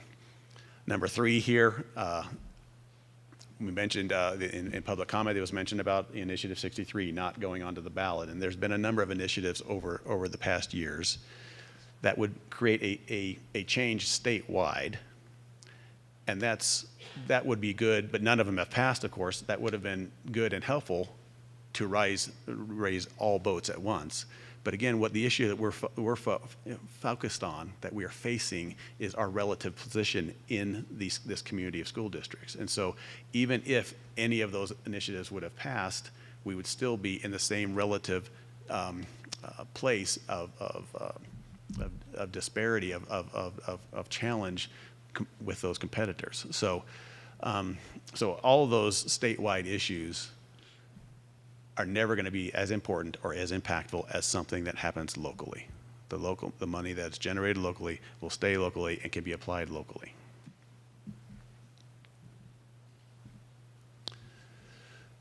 So in the proposed action, and I assume we'll go through the resolution. Before we go to the proposal, Okay. I just want to give every board member a chance to ask any questions whatsoever on the constraints and the presentation so far. Ron, do you have any questions, or Matt? No, Mr. Taylor, thank you. No, the data's clear. Thank you, Mr. Taylor. And Brett. No, not at this time. Thanks. Tiffany? No, I just think this is very valuable information and data. All right, then let's move forward. Okay. Thank you. As we go into the proposed, actions and what we would be talking about in terms of the resolution that we prepared for you. Number one, proposing a 7.45 mill levy override increase, expressly and solely, and those words, of course, are bolded and underlined to create that validation that this will be about compensation for teachers and non-administrative staff only. The second bullet point, the annual increase, the cost of this potential per $500,000 of home value. You define that as market value or retail value or actual value. It's really what the county assessor determines a residential property is worth, and it is the residential assessment rate that is then applied to that market value. So I'll just do some phone math here with you real quick. To show you how this works. That $500,000 number this year is going to be assessed at a rate of 6.95%. And so that means the assessed value of that $500,000 property is $34,000.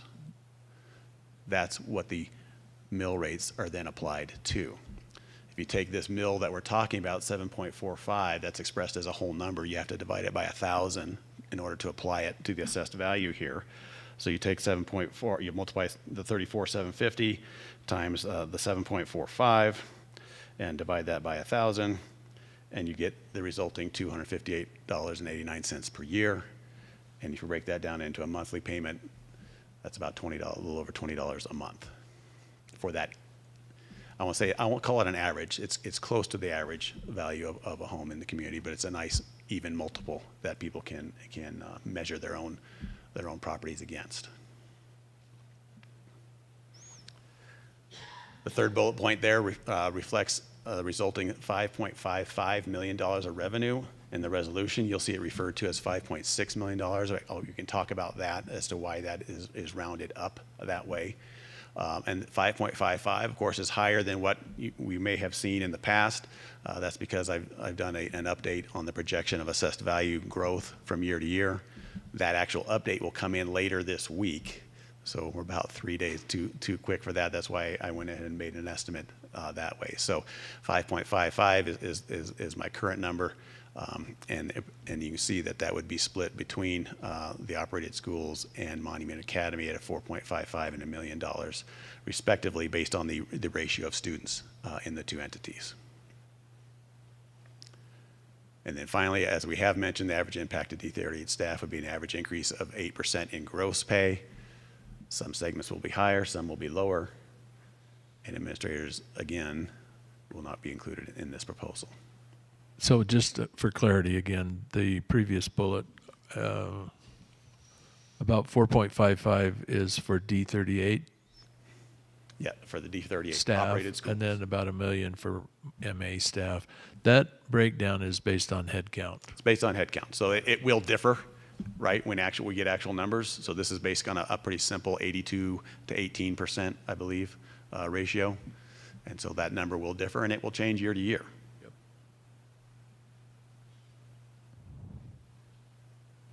Very good. I have two questions. To follow up with that, so if MA grows and they'll add a 12th grade class, for example, their share could go up. Correct. Okay. I just want to emphasize expressly and solely is the same thing as saying only. Cannot go towards anything else but only compensation for teachers and non-administrative staff. Yes, ma'am, that's correct. And I would intend to have a lot of visibility on this. And when we get to my presentation or my package on the financial reporting, you'll see where I already have an empty slot where this money would be specifically accounted for and be able to be reported for complete transparency. And then I have one other question. This just got asked to me today, and I think I know the answer, but I'm going to let you answer it. When we talk about the general fund, where does teacher compensation come from? It comes from our general fund, right? Okay. Correct. Just wanted to clarify that because I got asked that today. That's correct. And going back to this chart here where I talked about this being general purpose revenue, this includes general fund plus a couple of these other revenue components which are available for the same purpose. Solely and only Yes. expressly for teachers and non-administrative staff. Yes. And cannot be used for anything else outside, whether it's in the general fund or not. Correct. Any other questions, observations? Yeah, maybe some of both. Okay. You mentioned bringing Lewis Palmer School District up to the middle of that graph on slide 12. Mm-hmm. And then on the next slide, that D38 is supporting its schools at 51% of its theoretical potential. Mm-hmm. What percentage, what would it be supporting, at what percentage would we be supporting if you add? If we add that 7.45 mils, if we assume for the moment that it passes and it gets added into the equation, yes, that 51% would change right around to about 67%, I believe. So into this range there that our competitors are operating at between 58 and 73. Okay, so we wouldn't be on the high end, and we wouldn't be right. I would call it the middle third. How about that? Okay. Thank you. Mm-hmm.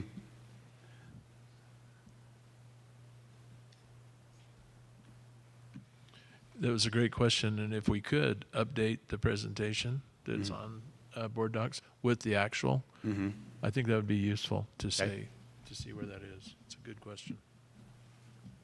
Anything else? No, thank you so much.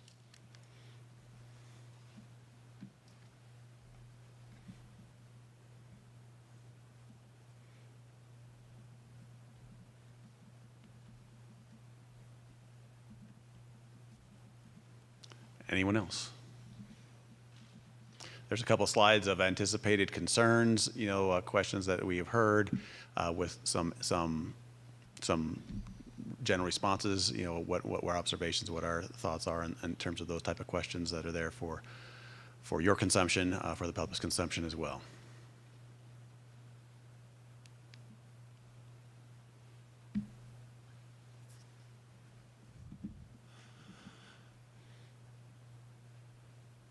If I may, something we did not include specifically within the slideshow, but we do have built into the resolution would be the specific ballot language that's part of the resolution. So with your permission, we'd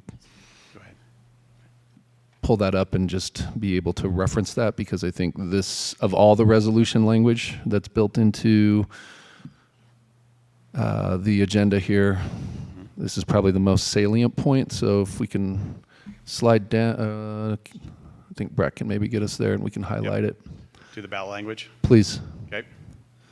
There we go.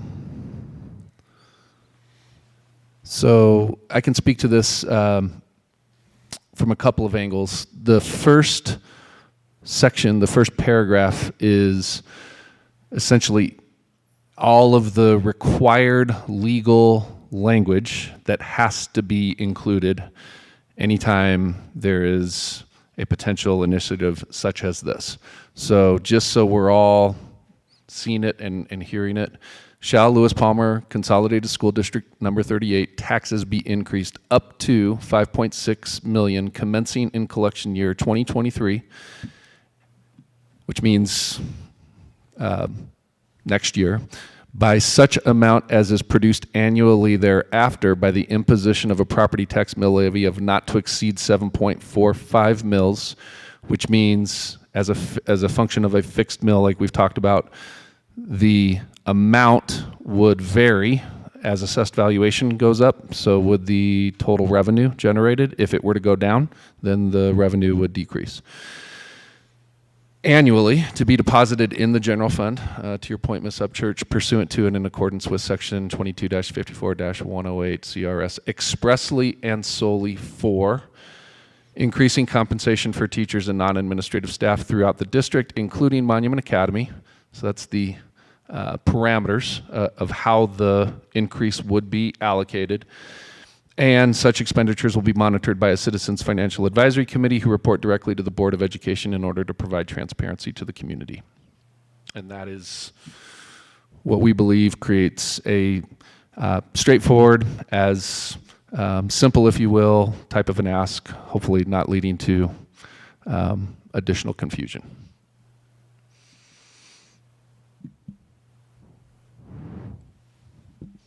Any questions, I guess, regarding that? Ron, do you have any questions? None, thank you. Matt? No, thank you. Teresa? I don't have any questions, thank you. Tiffany? I don't have any questions at this time, no. Okay, I would like to make a motion then to approve the resolution regarding the district's participation in the November 8th, 2022 coordinated election, approving the form of the ballot question and approving other matters related thereto. I'll second the motion. Any comments or questions? Tiffany? Yes, sir. And I apologize because I want to share my thoughts on this.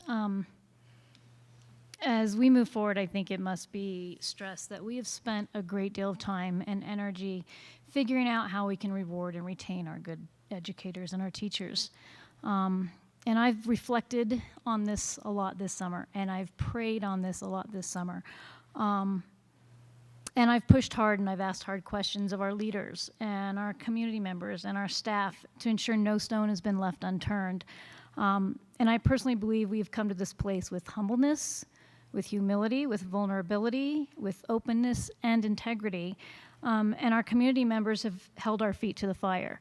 And I think our community members have stressed the need to take care of those that take care of our kids through their education journey. And our stakeholders have spoken and asked that we ask for help from the community for the sole purpose of retaining and rewarding our excellent teachers. As a matter of principle, I, as one taxpayer, don't generally agree with property taxes. I personally feel it means that we never truly own our home. So when we choose to invest with our property taxes, it should be done for what is needed to ensure we are investing properly, right? And I also firmly believe in local control and that it is actually indeed up to our community to decide what is best for us, not Denver, not the state of Colorado, not rural or urban.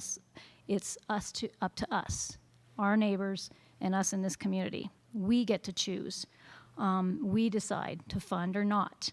And the Colorado Constitution specifically lays that out as well. And Tabor is designed for local taxpayers to decide. So I, as a taxpayer, know, and sitting here as a community member and as a board member, that I trust that my dollars are going to be spent wisely and efficiently, and that it won't be taken for granted. And I think this ballot language lays that out very clearly. I've wrestled with the rate of inflation, and that's real. We all feel that in our pocketbooks right now. We're having to make hard decisions, and while it's coming down, it's still stressful to families, and it's hurting families in our community, so that doesn't feel good. But it also doesn't feel good that the reality of ours as a district for a very long time have expected more from our educators for less. And time and again, they continue to step up and to ensure that they're putting our kids first with the hopes of a light.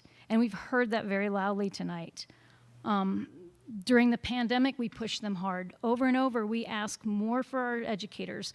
The state asks more for our educators, and they deliver. So it doesn't feel good to say, hey, thanks for giving more and doing your best and bragging that we have cheap labor. That's not okay. It's not okay that my daughter can work as still working on her pursuing her college degree, can make more than the paras and the teachers that taught her to get her where she is now. That doesn't feel good. So I, as one community member, am not proud that we are paying our professional skilled teachers subpar wages and below market value, but expect them to produce above market results. It's just not okay with me. And there is a shortage in the market, and we should be at least striving to be on par with the average of what their colleagues are making next door to them. 20% turnover and not investing in those that are keeping us going and our kids going, that's not a sustainable or savvy business practice. If you're a business owner and you have a 25% decrease in one of your buildings, or a 25% turnover in your building, that's a path for disaster. You're going to go under. That's not sustainable. So I'm curious how long we think this is sustainable. Somebody compared us to Denver Public Schools because they have 2 weeks ago, they start school today, had 150 teachers still open. They have 207 schools. Their staff alone is almost the same as our student count. So their shortage is less than how many schools they have. We still have that many staff to fill in our high schools. That's scary. And I don't mean to sound all scary, but it is concerning. And so I don't think just brushing this off is the way to go either. So no, it doesn't feel good that we're in inflation. No, it doesn't feel good that we're going for taxes.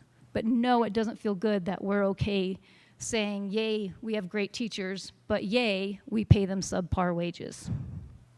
That's all I want to share. Thank you, Tiffany. Ms. Wood? Mr. Clausen? Aye. Ms. Phillips? Aye. Mr. Schwartz? Aye. Mr. Taylor? Aye. Ms. Upchurch? Aye.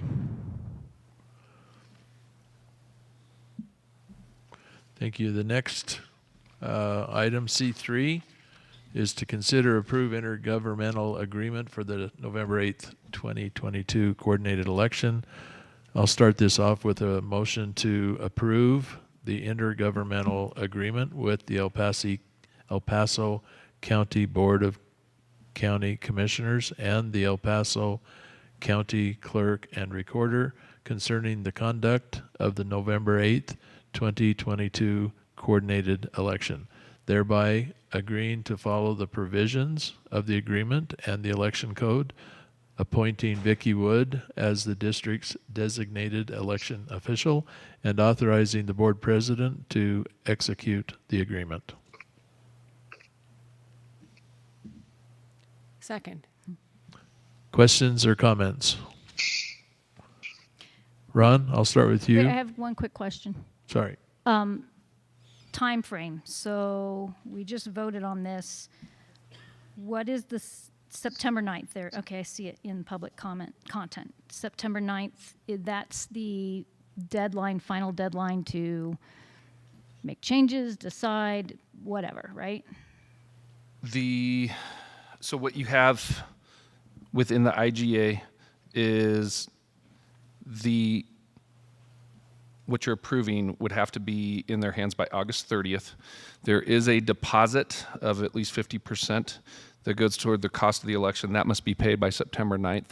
Technically, you all had until September 9th to approve or finalize the ballot language, but you just did that within the scope of the resolution in the previous item. So in the weird event that you wanted to make that different, you could, but we felt like it was probably the most straightforward thing to just have it all wrapped up into one thing and be done with it. Did I miss anything on that, Ms. Wood? Since you're our designated election official. But we're well on our way to meeting all that with the IGA approved as well, correct? Okay. Any other comments? Ron, anything? No, thank you. And Matt? No, thank you. Teresa? Ms. Wood? Mr. Clausen? Aye. Ms. Phillips? Aye. Mr. Schwartz? Aye. Mr. Taylor? Aye. Ms. Upchurch? Aye. Excellent. So the next agenda item is C4, Character Education Resource Update. So Ms. Wetstein is going to present our character education resource update presentation here, and welcome Ms. Wetstein.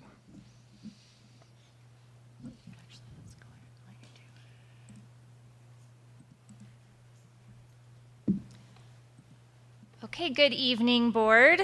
I am happy to give you an update on our character education program in the district.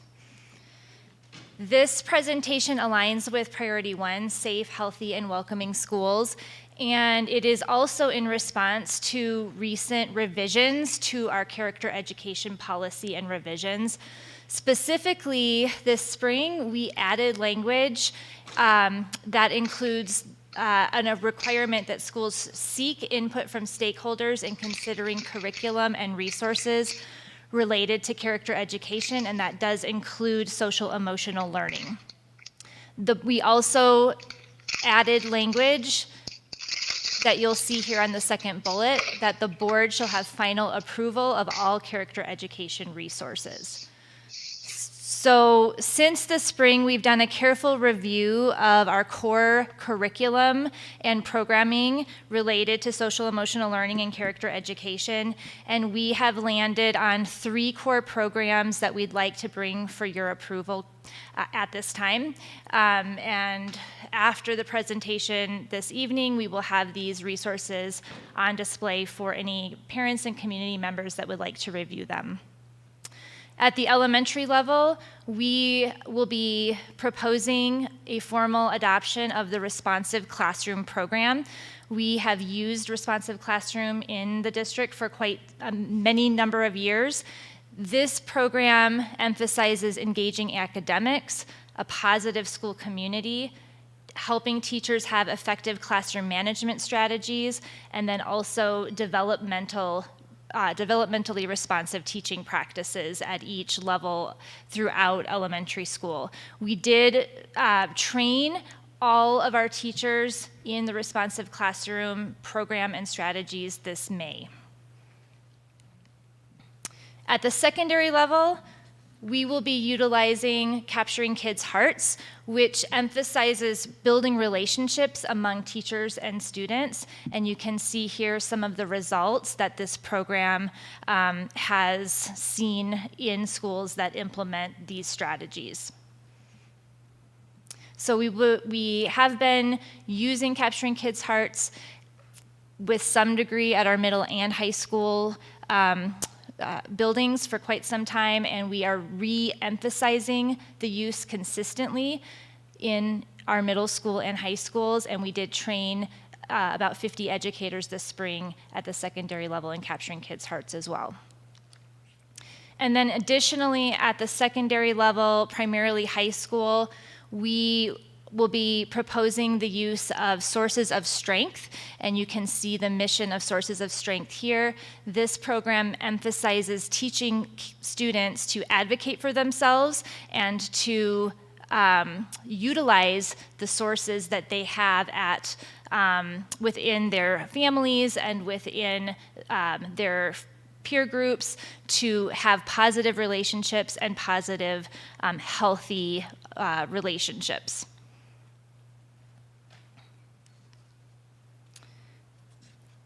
So at this time, we are proposing these 3 programs as our approved character education curriculums or programs for the district. We will have the materials on display beginning tomorrow, and we will be sending out a community email inviting families to come and look at those resources as well as give feedback, so we can present that feedback to you at the September 19th meeting.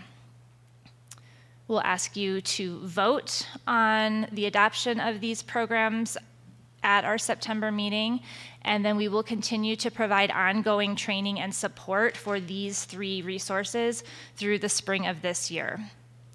We have identified a need to look more closely at the resources that our elementary school counselors are using, and so that group is coming together to review prospective resources, and we will bring you an update on that this spring. Those would be resources used specifically by the school counselors to deliver mental health services and counseling lessons to students at the elementary level. And then any future proposals, if we would take a look at using resources in addition to these 3 in the future, we would bring those to you for review. What questions may I answer? I have one on the slide you were just talking about, the next steps. The review of elementary counseling resources. Can you just outline how elementary counseling varies from middle school and high school? Yes, so our elementary counselors do spend time working one-on-one with students when they are experiencing life situations, and many times they are going into classrooms and delivering lessons regarding social emotional skills. So it could be teaching about how to be a good friend, how to identify a bully, how to identify feelings. And so they very much are considered teachers at the elementary school level, and they are doing less work in scheduling courses for students or advising them on their future education goals. Is that answering your question? Yeah, it does. And then in terms of the review process and approval by the board, I know that there's sort of a schedule for the other academic disciplines. Will this be rolled into that, or is this an annual approval process? I am not proposing either of those in regards to character education, because as a need surfaces, we would prefer to bring you a proposal as that need surfaces. We've used responsive classroom materials in our district, in our elementary classrooms for over 10 years, and we haven't had a need to reevaluate that. So we would propose that we bring you materials as we're considering a change. And that would include any district-wide materials. Would that ever include a site-based? Our policy, the way that we understand it, would include any character education materials, whether they are district-wide or site-based. Okay, thank you. Tiffany, did you have any comments? I did. So first of all, I think that this is great, and I applaud that the community has an opportunity to review and input on this, because parents should have a collaborative hand in their kids' education. So being able to see this and review this, thank you for doing that. I like capturing kids' hearts. I like that it's consistent because it's in all of our buildings across the district, from MA to our high schools to our elementary schools, so I applaud that. I've heard some really good things from sources of strength from our kids as they've grown up, since we've had this in the district for quite a while as well. And a lot of students, you hear from them, I see their sources of strength t-shirts sometimes. It's life skills that they use to, it's a myriad. It's a good golden rule, just teaching respect. I have one question though on this one. Medical access. I never saw that before. Do you have the ability to talk to that? I cannot speak in detail to it. right now, but we could certainly bring you additional information and do some research and provide that as a follow-up. All of these strength areas, if you will, have been identified as part of this program as ways that students can access support. And so thinking about medical access being access to health care, access to physicians, and potentially access to mental health, which is this program calls out in a separate indicator, but we could certainly provide you some follow-up information about that.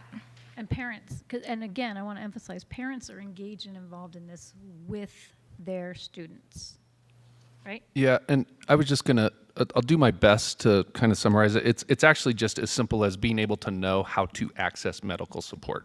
Has nothing to do with us saying, here's the support you need, and here's where you're gonna go find it. It's really more of an invitation or a recognition of because when you look at each and every one of those domains, they speak to a holistic framework that allows students to see what strengths that they can be able to identify within themselves, or what we can see available to a community of students that is all looking at, again, focusing on how this is a strengths-based approach, not a deficit type of a mindset. So that's my initial response, because nowhere in here does it really get into making a referral, doing anything that would compromise the privacy or the individuality of any student in our care.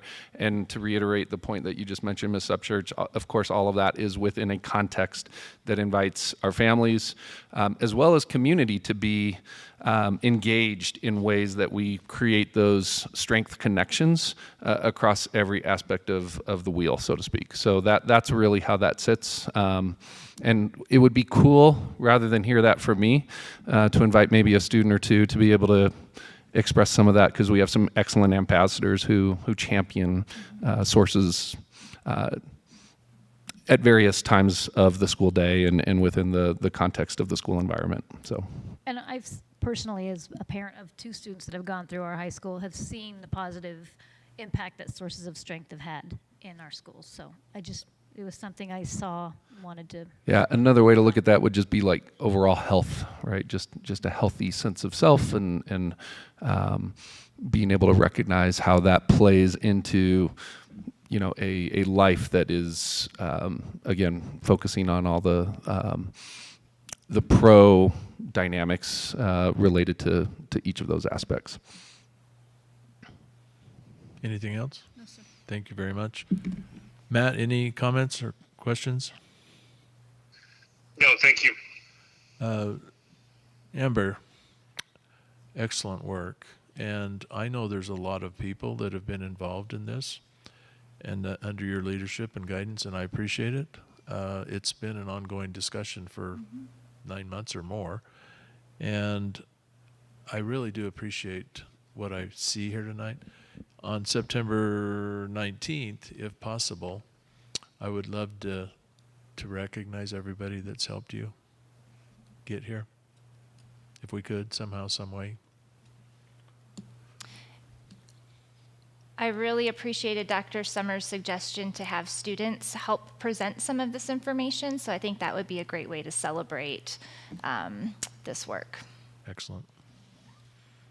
Yes, I would echo that. Plus, really neat examples of how this work is living in the day-to-day experiences. I can tell, I'm seeing Ms. Johnson in the audience, and I won't put you on the spot right now, but I can say that the intentionality, for example, with which all teachers and staff at Lewis Palmer Elementary have embraced. They're actually a school that has used Capturing Kids' Hearts for years and now is integrating that within an umbrella that has allowed every staff member to be trained in responsive classroom. So some real outstanding beginning of the year types of routines and rituals that I think the more you can see it and experience it, particularly from students as well as some of our staff. I think it would be just a nice way to put all that out on display, because it really reflects not just the words, but the actions that correspond to the type of learning environment that really inspires our kids to be who they are and to be the best they can be, and us doing all that together. So some really good stuff.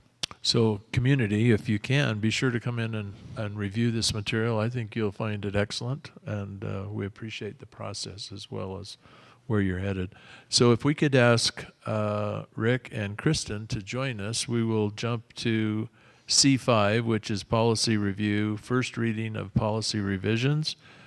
Amber, since you're there, do you want to go first, and then we'll go to Kristen and Rick?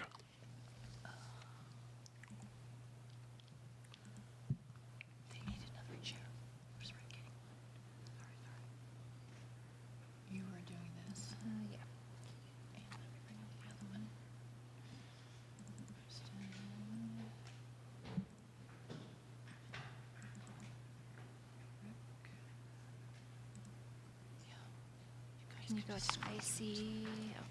This one. Oh, sorry.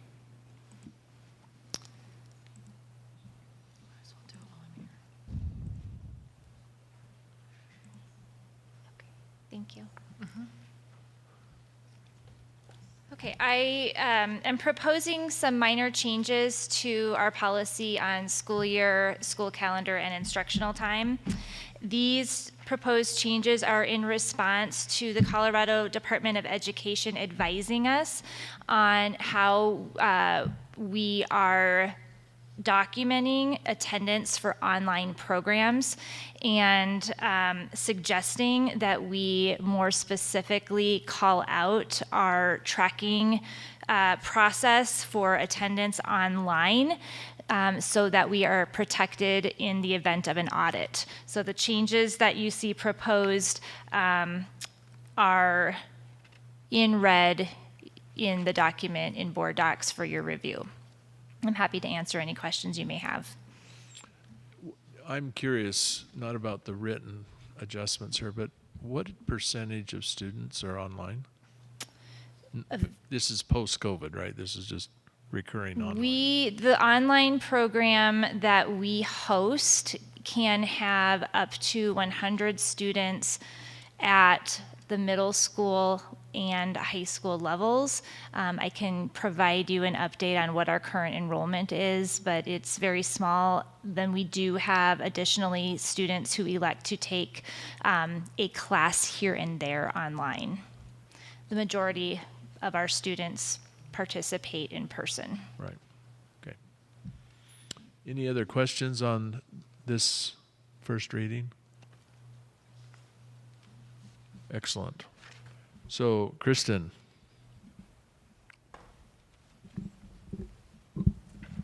Hi, good evening.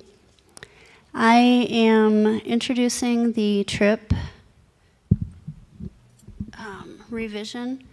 This has been a policy that's been in place for a very long time. I believe 2000 is when it was first written. And there are some changes that I think would really be beneficial. Currently, if somebody retires, and they decide to do a trip year, they have to declare it by February 1st. When they declare a trip year, they come back the following year at 79.325% of their salary.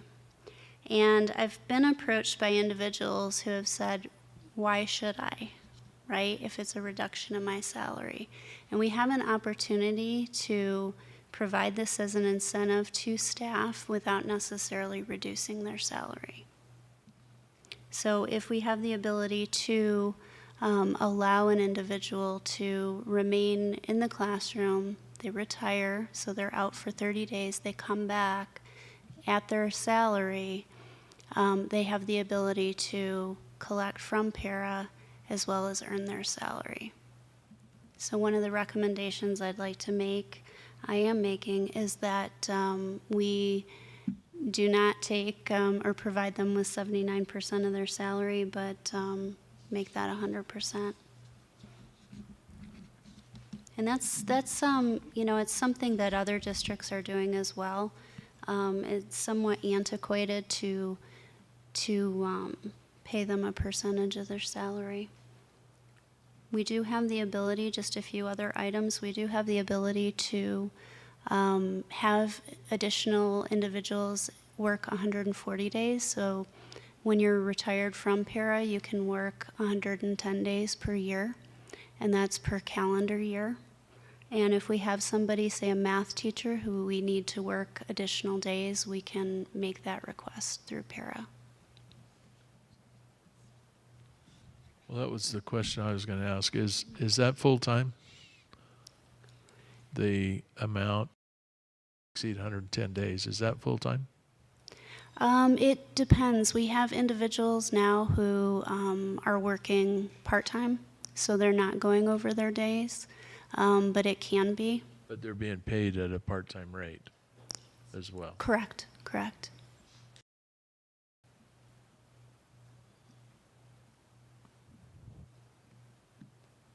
Part of the policy references the retirement pay bonus, letter F, and that is no longer in place. We do not have any employees who are falling under that bonus. So again, it's been a long time since we've looked at this policy.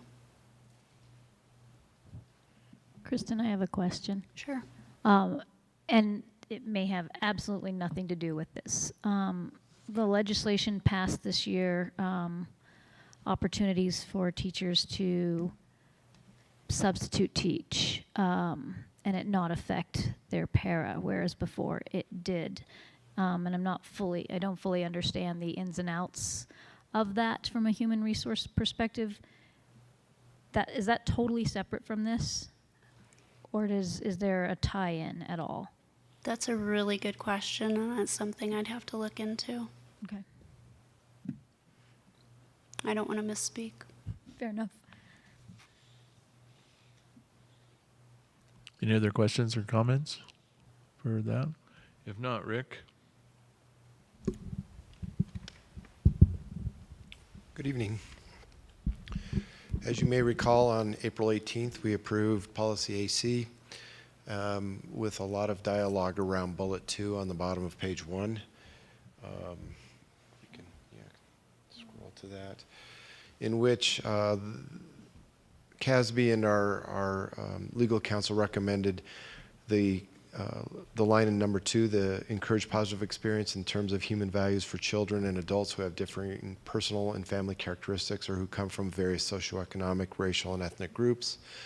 The conversation was, why did we limit to just the socioeconomic, racial, and ethnic groups, and why would we exclude other groups? So upon further dialogue, Tiffany and I have met and dialogue with legal counsel. We are making a recommendation to broaden that statement to encourage positive experiences for all students regardless of protected status. There's no limitations there. Everything else in Policy AC will remain the same as you approved in April. Thank you. Thank you all. Yep, thanks. Our next item is C6, Financial Planning and Analysis.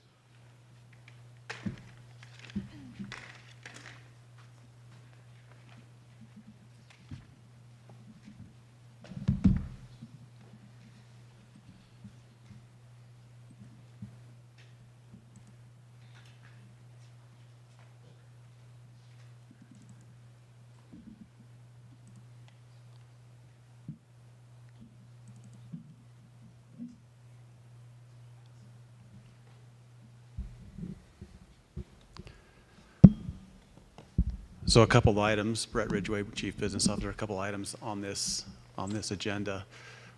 Number one being the district enrollment update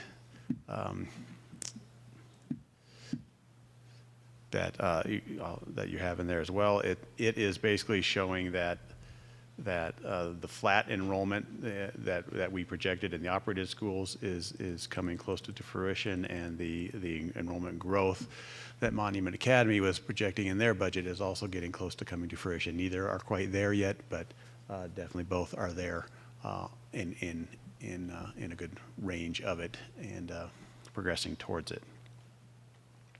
Just as a quick aside, the question you asked Ms. Upchurch in that last presentation, it's a separate related item. That bill that passed was allowing teachers to be able to go exceed that 110-day limit. That 110-day limit is a calendar year limit. And so what it technically does is allow a teacher to teach that first year after retirement, because our student contact, our teacher days are like 180-ish, right? So 110 does not hit 180. That bill will allow kind of basically suspend that 110-day limitation for teachers during this staffing crisis as they defined it at the state level. Okay. Appreciate that. Thank you. Sure. Any questions on the enrollment picture? Any feel for, I mean, it's only been a few The only thing I would just add is that this is based on first day count, or what we had on our rolls. So there will naturally be some students that may not show, and then students that we're still adding as we work through the next several weeks up to the October 1 count window. So this will fluctuate, and it is pretty consistent, as Brett mentioned, with our initial projections for the year. Great. So also in the item is kind of your first indication of the style that I will be presenting information to you as we go forward. This is a management reporting package. Right now it contains a lot of data. You'll hear me talk a lot about the difference between data and information, meaning to get information you need data plus context. And so this data set is both unaudited and unscrubbed from last fiscal year. So the numbers that are in there are reconciled with our accounting system, but my review of the accounting system and our audit, of course, is still forthcoming. So these numbers, in all likelihood, will change. But what I want you to be able to see here is that this is a set of reports that I will want to provide you and the public in the future, so we can look at individual fund numbers. This one page actually is meant to satisfy all the statutory requirements. The statutory requirements focus on revenue and expenses and fund balance walk.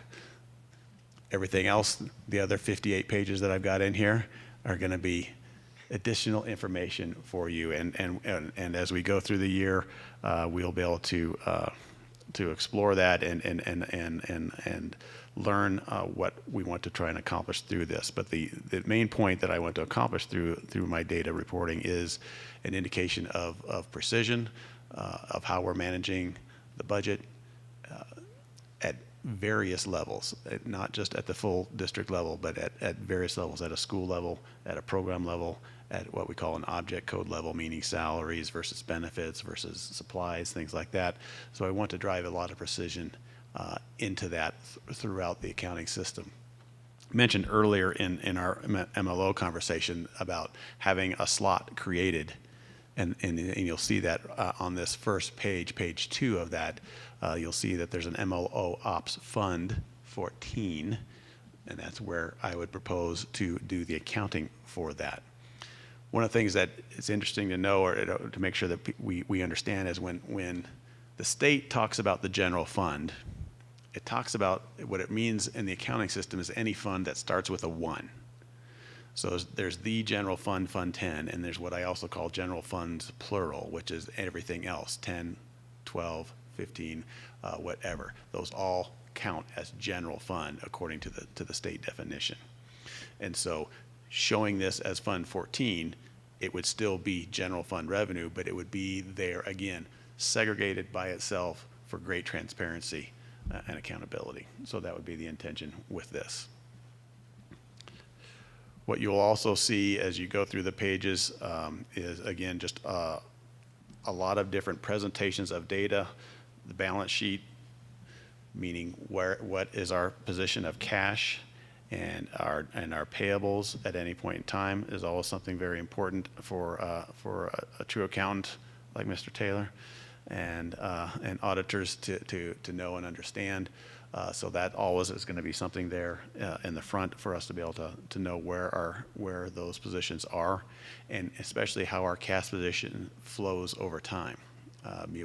We have a certain amount of cash that we start the year with, and that's important to be able to manage our cash flow throughout the course of the year, because we don't bring in revenue at the same pace that we spend on salary in particular, because those expenditures are happening more at a more flat line, 1/12 kind of level, but there's a lot of revenue that's very seasonal, and so managing the cash flow is an important thing to do throughout the course of the year.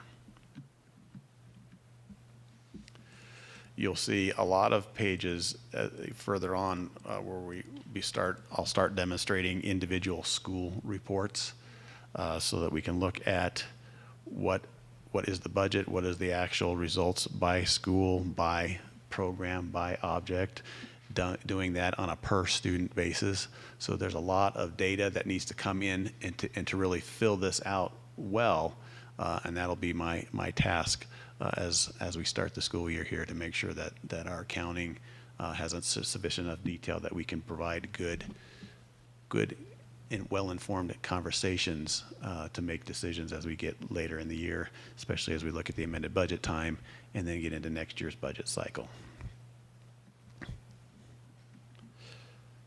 So I didn't really propose to spend a lot of time on any particular page unless you had some particular questions you wanted me to go through. Again, just give you a sense of what to expect to be seeing. There are colors on here, and those colors mean things, and I'll go through those for you as well. So a lot of iterative presentation is what we'll go through. Tiffany, any questions or comments? So you're going to share the colors with us next time? Yes. To be continued? To be continued. Okay. Every month we'll do a little bit more. I actually appreciate that when I'm scrolling, if I want to know what Prairie Winds is, I can just find the emblem. I like that visual little piece. And I do have one question when I was looking at this, and I do appreciate that you were saying this is what to expect, and it wasn't necessarily for a deep dive.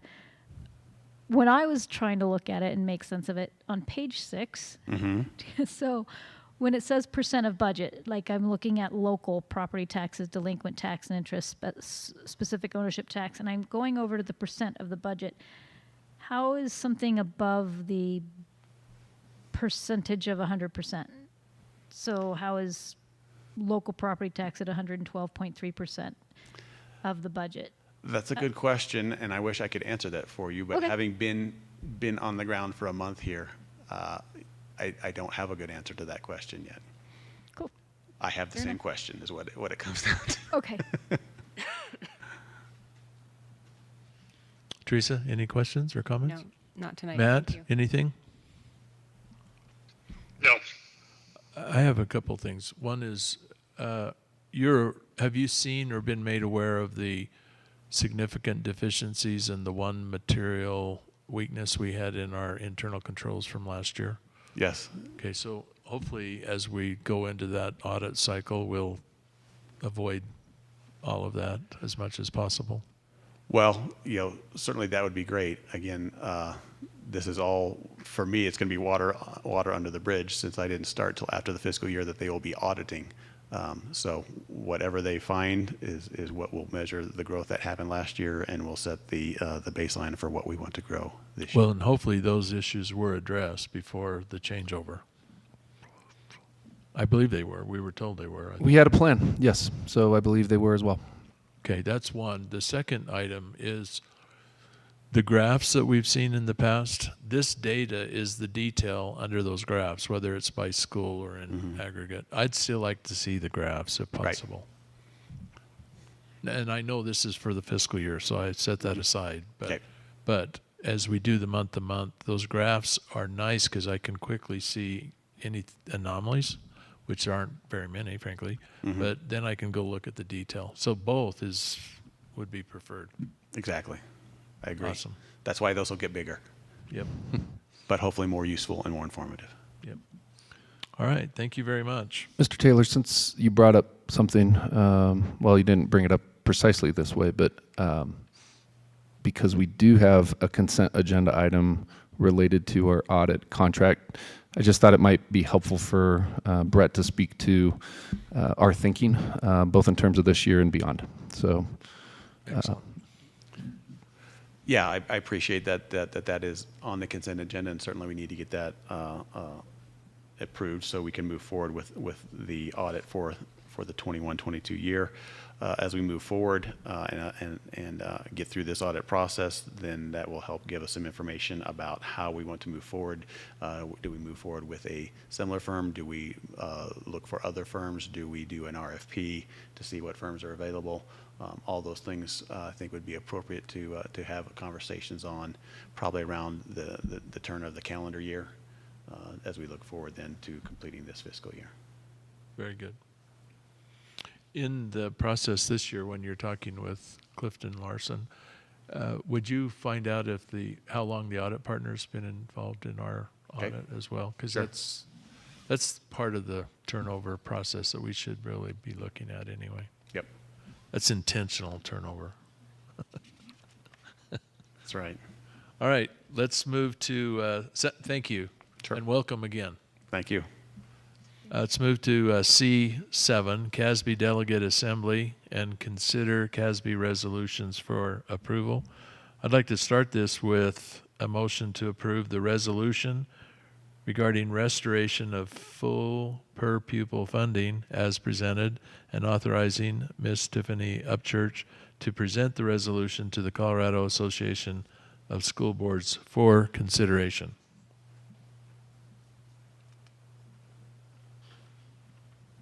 I'll second. Questions, comments?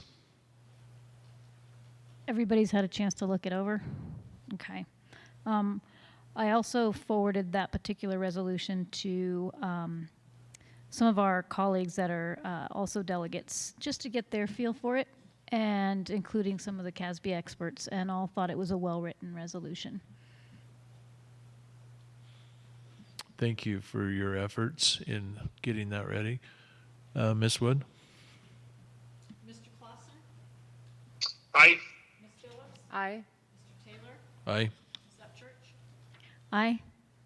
I'd like to make a motion to authorize Ms. Upchurch to submit the additional 2 resolutions regarding local control, protecting local control of PPR from state initiative grants requiring matching funds, and opposing legislation that usurps local control of instruction vested by the Colorado Constitution in elected school boards, to the Casby Delegate Assembly on behalf of Lewis Palmer Board of Education.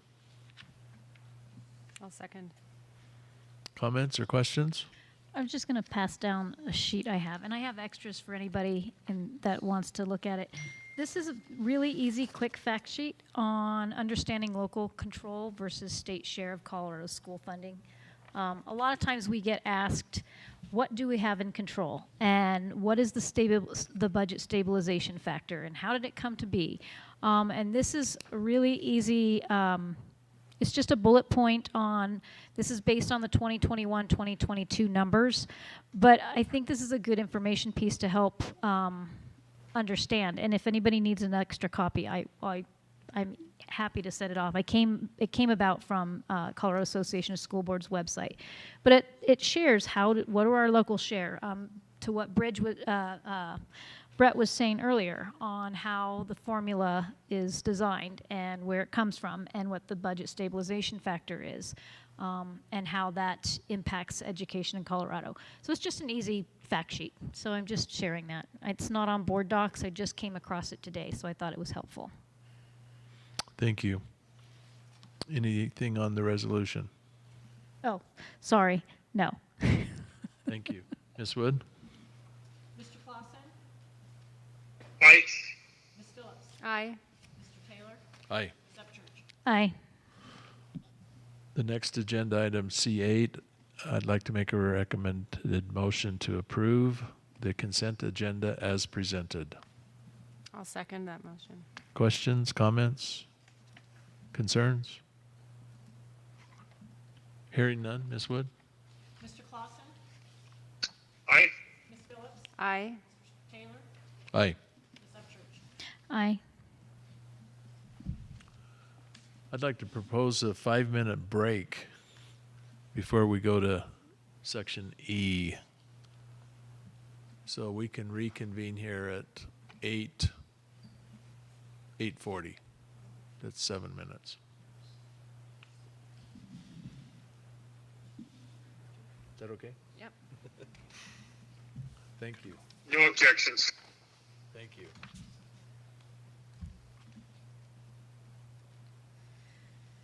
I do have to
Dr. Summers, could you join us? Yes. Yes, I can.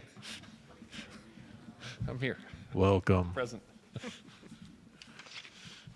Okay, let's start again. E, let me give a bit of backdrop. This is a new section of our agenda, and part of our continuous improvement throughout the district, and I think Dr. Summers alluded to it a little bit in his update, about just improving the whole governance process. So one of the suggestions is that when we have a board meeting, we take a bit of time and do some self-reflection and future agenda planning. And so there's no expectation here other than that. It's a reflection, a time to reflect, and a time to ask for or suggest future agenda items by each of our board members. And there's been no assignments pre-done. It's all just on the spot. So with that, if you don't mind, Tiffany, we could start with Tiffany, then Teresa, Matt, and I'll conclude. Okay, so this is new. I guess what I would reflect on is after all was said and done and where we are now, at the end of the day, I think that what we have to keep in mind that it's not up to me or any other board member or staff member to decide if our educators are worth the investment. It's our fiduciary responsibility to ensure our community gets to weigh in and make that decision. And I think that that's where we are. I would also reflect on, as we move forward with our strategic plan, I think that staff compensation is a #1 priority within our strategic plan. Another board member shared that too. And there's lots of things that we struggle with and that we still need to address. And everybody has a different idea of what's important. Some may say we need turf fields for our baseball players so they can actually play on their own fields. Others say we need new parking lots. We need to repair buildings that can't service a school anymore. We need more buses, or we need to not charge bus fees. We need shorter bus routes. There's all kinds of things that everybody in our community, each individual comes to us on a daily basis, different individuals, advocating and expressing the needs for their students in our schools. And I think this is all part of that strategic plan. So I actually look forward to this reflection piece to see where it takes us and see what doors can open with where we reflect on that part. I guess that's all I would reflect on and share. Perfect. Teresa? Sure, I think my reflection is a little more pointed this evening, given that we just approved ballot language for an MLO. This board has worked diligently to remain focused on our governance role, align common community values, while also delivering a quality educational environment for every student. During recent years, we have invested in community involvement via engaged meetings, surveys, constructing a financial advisory committee, being fiscally responsible, and working collaboratively with our community whenever possible. We listen a lot. We have, to the best of our ability, acted with integrity and formed action where and when it is needed. 4 of us here on this current board were involved with the last 2 failed ballot measures. We've all learned a lot, and we are hopeful that in coming back to the community with another ballot question, we 5 have now made a better effort articulating the reason for the need for increased compensation for our teachers and staff and why it is imperative now. Our question for the community is whether it will support increased compensation for D38's roughly 800 employees, not including those in the top 35 leadership and administrative positions. We are a high-performing district that is eroding, and we need the financial support to sustain, if not improve, what we are providing for our children. We have the data that indicates our need in our educational system. We encourage everyone to review it for yourself as a stakeholder and a voter. Ask questions. Let's continue to have the important conversations. I don't have any suggestions right now for future agenda items, though. Thank you, Teresa. Matt? You know, after Tiffany and Teresa, I don't know that there's much I could add. At this point, I don't have anything for consideration for future agendas. Thank you, Matt. I'm going to be very personal here because it says self-reflect and evaluate our performance during this meeting. And, you know, I always talk off the cuff. And sometimes some of my humor is not necessarily appropriate, but it has no bad intentions, I want you to know. But, you know, if I were going to improve something in my personal performance as a board member, it would probably be to be more careful around certain types of humor that I find okay, but not everybody does, and I appreciate that. So that's my self-reflection on a personal note. I've enjoyed working with this board a lot. I appreciate that there are 5 board members that all have very unique perspectives. And I could sit here and rattle off something good about the other 4 for a long time. But rather than do that, do the hour, I just want to thank each of you. It's a pleasure to serve with you. Your hearts and your minds are in the right place. And that is what counts. And I really appreciate Dr. Summers and the entire administration. At our offsite, we happened to sit every other chair, so it was just one group of people. And I was so refreshed after our offsite, probably more so than I've been in all 6 years of my service, refreshed and invigorated and excited. And that's kind of what I think education's about. You know, that's what we want our children to ultimately be refreshed, invigorated, and excited about living life. And so I feel grateful for the administration, which each one of you individually, I could go on, but again, I just want to thank all of you. And Dr. Summers, your capability to hear perspectives, very diverse perspectives, and bring everyone back to point of what this means to us all is extraordinary. And I appreciate observing you in your role, but I'm learning from you as well. And I really do, from the bottom of my heart, express gratitude and appreciation for being able to serve on this school board. As far as future agenda items, Tiffany, did you have any you wanted to add? Are you good? I can think about it at 2 o'clock tonight. Okay. I would just add this for food for thought. And it really occurred during the offsite when we were all talking. And, you know, it became clearer to me that there's not a priority 1 or a 2 or a 3 or a 4 or a 5 or a 6. There's really a process that we're all a part of, and it's all cross-functional. And the process is that public education for every child every day. And that process is flexible enough to accommodate every child every day. That's a beautiful thing when you begin to understand it. And having said that, I also just appreciate, you know, that